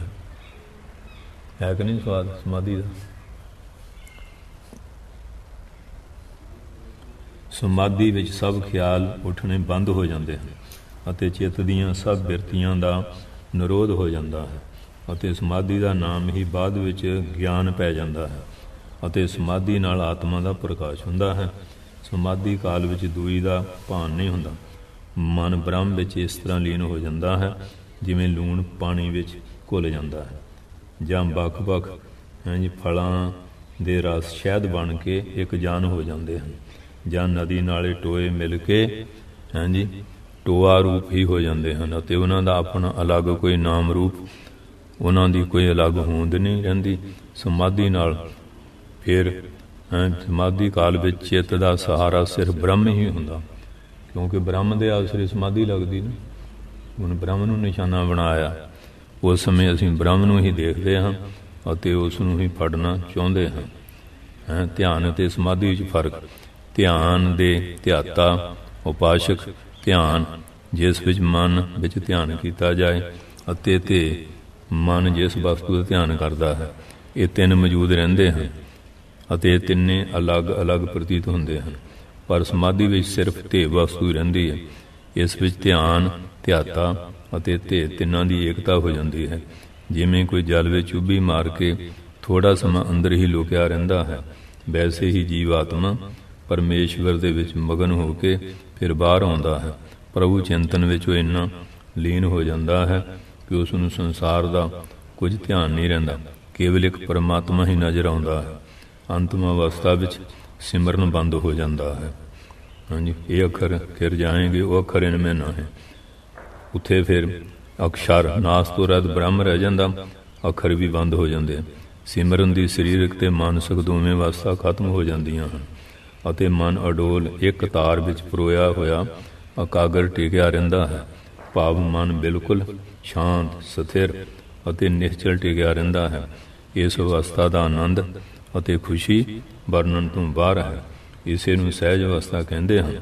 ਮਨ ਹਰ ਸਮੇਂ ਮਤਵਾਲਾ ਰਹਿੰਦਾ ਹੈ, ਮਸਤ ਅਤੇ ਅਜਿਹਾ ਮਹਿਸੂਸ ਕਰਦਾ ਹੈ ਕਿ ਜਿਵੇਂ ਕੋਈ ਬਹੁਤ ਦੁਰਲੱਭ ਵਸਤੂ ਮਿਲ ਗਈ ਹੋਵੇ। ਉਸ ਸਮੇਂ ਦਿਲ ਕਹਿੰਦਾ ਹੈ, ਜਿਨੀ ਐਸਾ ਹਰ ਨਾਮ ਨਾ ਚੇਤਿਓ, ਸੇ ਕਾਹੇ ਜਗ ਆਏ ਰਾਮ ਰਾਜੇ। ਇਸ ਲਈ ਉਹੀ ਧਿਆਨ ਸਮਾਧੀ ਦਾ ਰੂਪ ਧਾਰਨ ਕਰ ਲੈਂਦਾ ਹੈ, ਜਦ ਕਿ ਚਿੱਤ ਤੇ ਮਾਤਰ ਆਕਾਰ ਹੋ ਕੇ ਸਰੂਪ ਭੁੱਲ ਜਾਂਦਾ ਹੈ। ਚਿੱਤ ਨੂੰ ਧੇ ਵਿੱਚ ਸਥਿਰ ਕਰਨਾ ਧਿਆਨ ਹੈ ਅਤੇ ਧੇ ਵਿੱਚ ਤਨਮਈ ਹੋ ਜਾਣਾ ਸਮਾਧੀ ਹੈ। ਇੱਕ ਰੂਪ ਹੋ ਜਾਣਾ ਸਮਾਧੀ ਹੈ। ਤਨਮਈ ਮੈਨੇ ਇੱਕ ਰੂਪ ਹੋਣਾ। ਜੇਕਰ ਤੁਸੀਂ ਕਿਸੇ ਵਸਤੂ ਵਿੱਚ 10 ਸੈਕਿੰਡ ਤੱਕ ਮਨ ਲਗਾਤਾਰ ਲਗਾ ਸਕਦੇ ਹੋ, ਇਸ ਨੂੰ ਧਾਰਨਾ ਕਹਿੰਦੇ ਆ। 10 ਸੈਕਿੰਡ ਐਸੀਆਂ 10 ਧਾਰਨਾਵਾਂ ਧਿਆਨ ਬਣ ਜਾਂਦੀਆਂ। 10 ਧਾਰਨਾ ਬਣ ਜਾਣ, ਉਹ ਧਿਆਨ ਬਣ ਜਾਂਦਾ ਹੈ। ਅਤੇ ਜੇ ਇਹ 10 ਧਿਆਨ ਸਮਾਧੀ ਬਣ ਜਾਂਦੇ, ਜਿਸ ਤਰ੍ਹਾਂ 10 ਧਿਆਨ ਇਕੱਠੇ ਹੋ ਜਾਣ, ਸਮਾਧੀ ਬਣ ਜਾਂਦੀ ਹੈ। ਇਸ ਤਰ੍ਹਾਂ ਸਹਿਜੇ ਸਹਿਜੇ ਅਭਿਆਸ ਕਰਦੇ ਜਾਓ ਅਤੇ ਸਮਾਧੀ ਪ੍ਰਾਪਤ ਕਰ ਲਵੋ। ਸ਼ੁਰੂ ਵਿੱਚ ਸ਼ਾਸਤਰ ਵਾਚਨ ਗ੍ਰੰਥ ਪੜ੍ਹਨ ਨੂੰ ਵਧਾਓ, ਪਰ ਬਾਅਦ ਵਿੱਚ ਇਸ ਨੂੰ ਛੱਡ ਦਿਓ ਅਤੇ ਆਪਣਾ ਸਾਰਾ ਸਮਾਂ ਅਤੇ ਆਪਣੀ ਸਾਰੀ ਸ਼ਕਤੀ ਕੇਵਲ ਧਿਆਨ ਯੋਗ ਵਿੱਚ ਲਗਾਓ ਅਤੇ ਸਮਾਧੀ ਅਵਸਥਾ ਨੂੰ ਪ੍ਰਾਪਤ ਕਰ ਲਵੋ। ਇਸ ਤਰ੍ਹਾਂ 5 ਸਾਲ ਇਕਾਂਤ ਵਾਸ ਦੇ ਬਾਅਦ ਸਾਧਕ ਨੂੰ ਆਪਣੀ ਮਾਨਸਿਕ ਅਵਸਥਾ ਦੀ ਪਰਖ ਕਰਨੀ ਚਾਹੀਦੀ ਹੈ ਕਿ ਮੈਂ ਕਿੱਥੇ ਕੁ ਖਲੋਤਾ। ਭਾਵ ਉਸ ਨੂੰ ਸੰਸਾਰ ਵਿੱਚ ਆ ਕੇ ਸੰਸਾਰੀ ਲੋਕਾਂ ਨਾਲ ਮੇਲ ਜੋਲ ਕਰਨਾ ਚਾਹੀਦਾ। ਜੇਕਰ ਅਜਿਹਾ ਕਰਨਾ ਸੰਸਾਰ ਪਦਾਰਥ ਆਪਣੇ ਵੱਲ ਨਹੀਂ ਖਿੱਚਦੇ, ਤਾਂ ਤਦੋਂ ਉਹ ਸਮਝ ਲਵੇ ਕਿ ਉਸ ਦੀ ਸਾਧਨਾ ਠੀਕ ਪ੍ਰਕਾਰ ਹੋ ਰਹੀ ਹੈ। ਹੁਣ ਅੱਗੇ ਦੱਸਣਗੇ ਸਮਾਧੀ ਕਿਵੇਂ ਲੱਗਦੀ ਹੈ, ਕਿਉਂਕਿ ਹੁਣ ਆਹ ਰਿਕਾਰਡ ਕਰਨ ਦਾ ਮਤਲਬ ਇਹ ਹੈ ਕਿ ਅੱਜ ਗ੍ਰੰਥ ਪੜ੍ਹਨ ਦਾ ਰਿਵਾਜ ਜਿਹੜਾ ਵਿਦਿਆਰਥੀਆਂ 'ਚ ਤਾਂ ਹੈ, ਆਮ ਲੋਕਾਂ 'ਚ ਬੜਾ ਘਟਦਾ ਜਾ ਰਿਹਾ, ਕਿਉਂਕਿ ਸਾਇੰਸ ਦਾ ਯੁੱਗ ਆ, ਨੈੱਟਾਂ 'ਤੇ ਬਹੁਤ ਕੁਛ ਹੈਗਾ। ਸੋ ਇਸ ਕਰਕੇ ਫਿਰ ਸੁਣਨ ਵੱਲ ਸੰਗਤ ਦਾ ਕਾਫੀ ਵਿਚਾਰ ਆ। ਅਤੇ ਉਹਨੇ ਬੜੀ ਮਿਹਨਤ ਕਰਕੇ ਜਿਹੜੇ ਧਰਮ ਸ਼ਾਸਤਰ ਸੀ, ਹਾਂਜੀ, ਉਹਨਾਂ ਦੀ ਇਹ ਵਿਆਖਿਆ ਜਿਹੜੀ ਸਾਡੇ ਰਿਸ਼ੀਆਂ ਮਹਾਤਮਾ ਗੁਰੂ ਜਨਾਂ ਨੇ ਅਧਿਆਤਮ ਬਾਰੇ ਵਚਨ ਦੱਸੇ ਹੈ, ਉਹ ਵਿਆਖਿਆ ਜਿਹੜੀ ਹੈ, ਹਾਂਜੀ, ਅਤੇ ਸੰਸਕ੍ਰਿਤ ਦੇ ਗ੍ਰੰਥਾਂ 'ਚ ਵੀ ਬਹੁਤ ਹੈ, ਹੋਰ ਵੀ ਧਰਮ ਸ਼ਾਸਤਰਾਂ 'ਚ ਬਾਣੀ 'ਚ ਵੀ ਬਹੁਤ ਕੁਝ ਹੈ। ਪਰ ਉਹ ਜਿਹੜੇ ਗੋਝ ਵਿਸ਼ੇ ਆ, ਜਿੰਨਾ ਚਿਰ ਉਹਨਾਂ ਦਾ ਖੁਲਾਸਾ ਨਾ ਕਰੀਏ, ਉਹ ਸਮਝ ਵਿੱਚ ਨਹੀਂ ਆਉਂਦੇ। ਇਸ ਕਰਕੇ ਇਹ ਸਾਰਾ ਖੁਲਾਸਾ ਕੀਤਾ ਲਿਖਤ ਰੂਪ ਵਿੱਚ ਵੀ, ਅਤੇ ਹੁਣ ਆਪਾਂ ਇਹਨੂੰ ਰਿਕਾਰਡਿੰਗ ਕਰਦੇ ਹਾਂ ਅਤੇ ਜਿਹੜੀਆਂ ਮੇਨ ਗੱਲਾਂ ਉਹ ਫਿਰ ਦੱਸ ਦਈਦੀਆਂ, ਕਿਉਂਕਿ ਜਦੋਂ ਅਭਿਆਸੀ ਸੱਜਣ ਮਿਲਦੇ ਆ, ਉਹ ਇਸ ਤਰ੍ਹਾਂ ਦੇ ਵਚਨ ਪੁੱਛਾਉਂਦੇ ਰਹਿੰਦੇ ਆ, ਅਤੇ ਹੁਣ ਇਹਨਾਂ ਦੇ ਨਾਲ ਉਹਨਾਂ ਨੂੰ ਕਾਫੀ ਲਾਭ ਹੋ ਸਕਦਾ। ਜਿੱਥੇ ਵੀ ਕੋਈ ਪ੍ਰੇਮੀ ਦੇਸ਼ ਪ੍ਰਦੇਸ਼ ਬੈਠਾ ਹੈ, ਜੇ ਸ਼ਰਧਾ ਭਾਵਨਾ ਨਾਲ, ਕਿ ਇਹਦੇ ਵਿੱਚ ਨਰੋਲ ਅਧਿਆਤਮ ਦਾ ਹੀ ਪ੍ਰਕਰਣ ਦੱਸਿਆ ਗਿਆ ਕਿ ਜਿਹੜੇ ਬੰਦੇ ਅਭਿਆਸੀ ਹੈ, ਉਹਨਾਂ ਵਾਸਤੇ ਇਹ ਗ੍ਰੰਥ ਜਿਹੜਾ ਜਾਂ ਇਹ ਰਿਕਾਰਡਿੰਗ ਹੈ ਬਹੁਤ ਲਾਭਕਾਰੀ ਹੋਵੇਗੀ। ਬਾਕੀ ਵੀ ਜਿਹੜੇ ਆ ਉਹ ਇਹਨੂੰ ਸੁਣਨ ਪਾਉਣਗੇ, ਉਹਨਾਂ ਅੰਦਰ ਵੀ ਰੁਚੀ ਜਿਹੜੀ ਹੈ ਪੈਦਾ ਹੋਵੇਗੀ। ਸਭ ਤੋਂ ਪਹਿਲਾਂ ਆਹਾਰ ਸ਼ੁੱਧ ਕਰਨਾ, ਵਿਹਾਰ ਅਤੇ ਆਪਣਾ ਆਚਾਰ ਚਾਲ ਚੱਲਣ, ਇਹਦੀ ਸ਼ੁੱਧੀ ਤੋਂ ਬਾਅਦ ਫਿਰ ਇਹ ਜਿਹੜੀਆਂ ਚੀਜ਼ਾਂ ਆ ਕਿ ਵੈਰਾਗ ਆ, ਵਿਵੇਕ ਆ, ਖਟ ਸੰਮਤੀ ਆ, ਮੋਕਸ਼ ਇੱਛਾ ਆ, ਇਹ ਸਰਵਣ ਮੰਨਣ ਨਿਧਿਆਸਨ ਤਤੋਂ ਦਾ ਸੋਧਨ, ਇਹ ਜਿਹੜੇ 8 ਸਾਧਨ ਆ, ਇਹਨਾਂ ਦੁਆਰਾ ਜਦੋਂ ਅਧਿਕਾਰੀ ਬਣ ਕੇ ਇਸ ਗ੍ਰੰਥ ਨੂੰ ਪੜ੍ਹੀਏ, ਸੁਣੀਏ ਜਾਂ ਵਿਚਾਰੀਏ, ਅਤੇ ਪਰਮ ਮਹਾਨ ਲਾਭ ਹੋਵੇਗਾ ਅਤੇ ਸਾਡਾ ਕੀਤਾ ਹੋਇਆ ਯਤਨ ਸਫਲ ਹੋਏਗਾ। ਗੁਰੂ ਮਹਾਰਾਜ ਵੱਲੋਂ ਵੀ, ਸੰਗਤ ਵੱਲੋਂ ਵੀ ਅਤੇ ਅਭਿਆਸੀ ਸੱਜਣਾਂ ਵੱਲੋਂ ਵੀ ਆਸ਼ੀਰਵਾਦ ਮਿਲੇਗੀ। ਵਾਹਿਗੁਰੂ ਜੀ ਕਾ ਖਾਲਸਾ, ਵਾਹਿਗੁਰੂ ਜੀ ਕੀ ਫਤਿਹ।